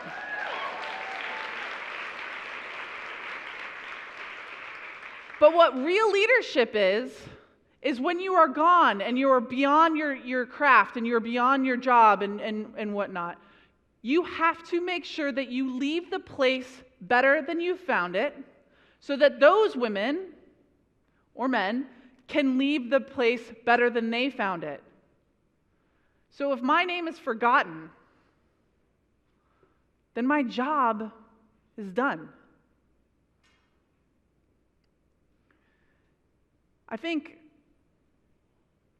when I talk about writing the legacy of my life or writing the commercial of my life, I have been able to understand more about who I am, about what I believe. And why my story I think is important is because it is every single woman's story.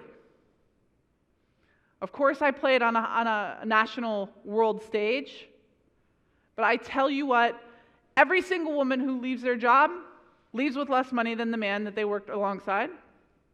I'll tell you that they didn't experience as much, as good a treatment as the men that they worked alongside. I'll tell you that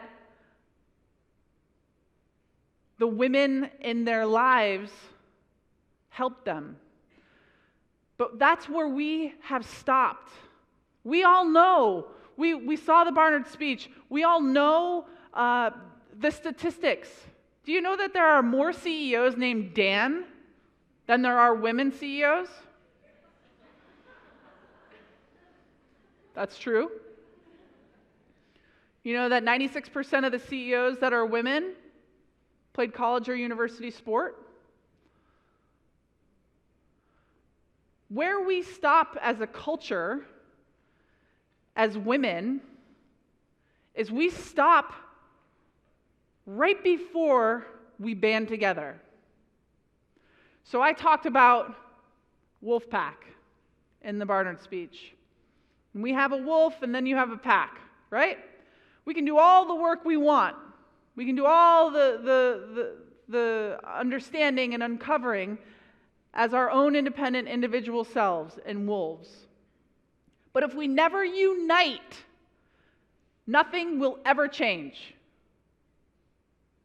If we don't unite across verticals, across sport, across finance, tech, government, politics, whatever it is you want to talk about, if we don't start saying the same things, because here's the deal, every woman's story is the same. They might use different actual language, but all of the stories are the exact same. There's only one woman, fewer women of color. I don't get the same amount of respect. I don't get the same kind of pay. We all need to collectively unite and become one. And the way we do that is by completely throwing out the rules of the old and bringing in the rules of the new.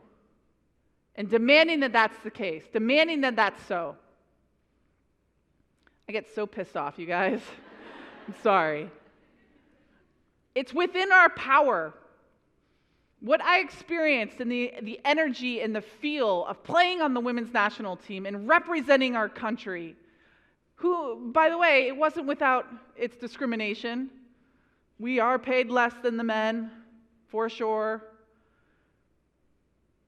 But being in that environment, I know that it's possible. I see that it's possible to create community, create environments, create workspaces, create corporate culture, create policy to make life equal for all of us down here.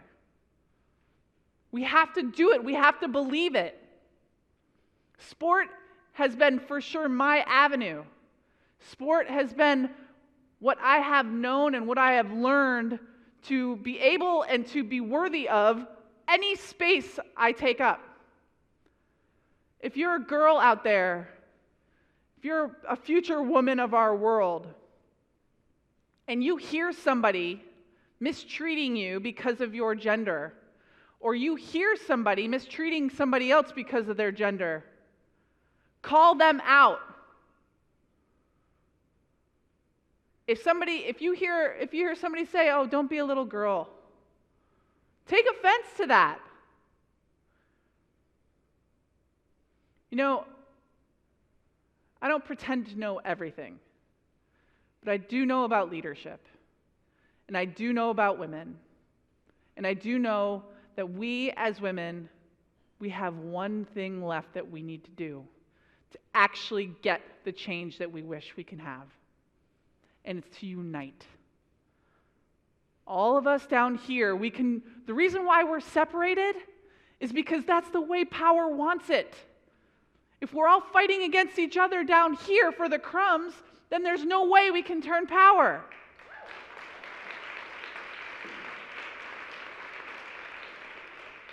And I'm here to tell you, I've experienced what collective power can do. Yes, we've won medals, but we're revered. I have 15-year-old boys saying, I want to be a women's soccer player. That's something. You know, I have had so much joy representing the United States. I've had so much experience going around the world and seeing what other cultures are like. I know that our women's national team is basically the highest paid women's team in the world. So you might ask, why are you so angry? Because I am never going to stop. Not until every single woman on this planet is seen and treated as an equal. I'm never going to stop.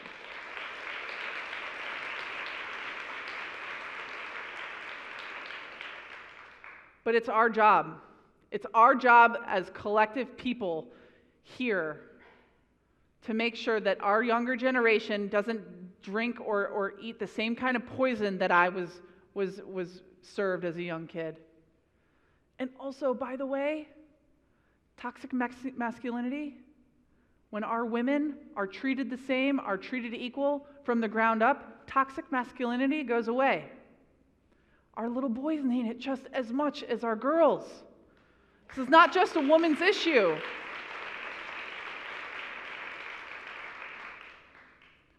Having represented Team USA for so many years and now trying to create a collective wolf pack, I'm just going to ask you, you guys want to join me?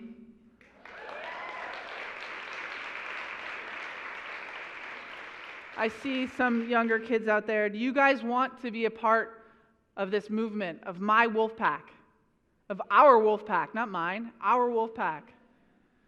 You guys, we can do this. It can be done in my lifetime, in your lifetime. We just have to believe it. First step in any revolution is believing something is so. Thank you guys so much for having me.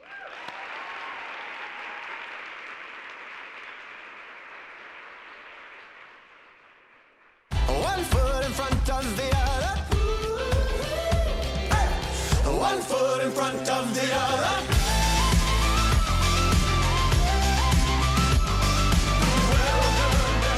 Okay, 30 seconds more. Thank you, Abby. I think we'll all start writing the commercials of our lives. I hope it's something we'll all go away thinking about. I wanted to let you know that we've got one more final thing, which is that the Women's Sports Foundation, I think Alana and Sarah will come up, is a tremendous organization that Billie Jean King founded in 1974. Talk about an icon there. But from our foundation to theirs, we wanted to share the proceeds of today's event. Their mission is one we really believe in. Here, come on out, you guys. And we have the big cheesy check. But we thought it would be fun to take this picture together. And again, from our foundation to yours.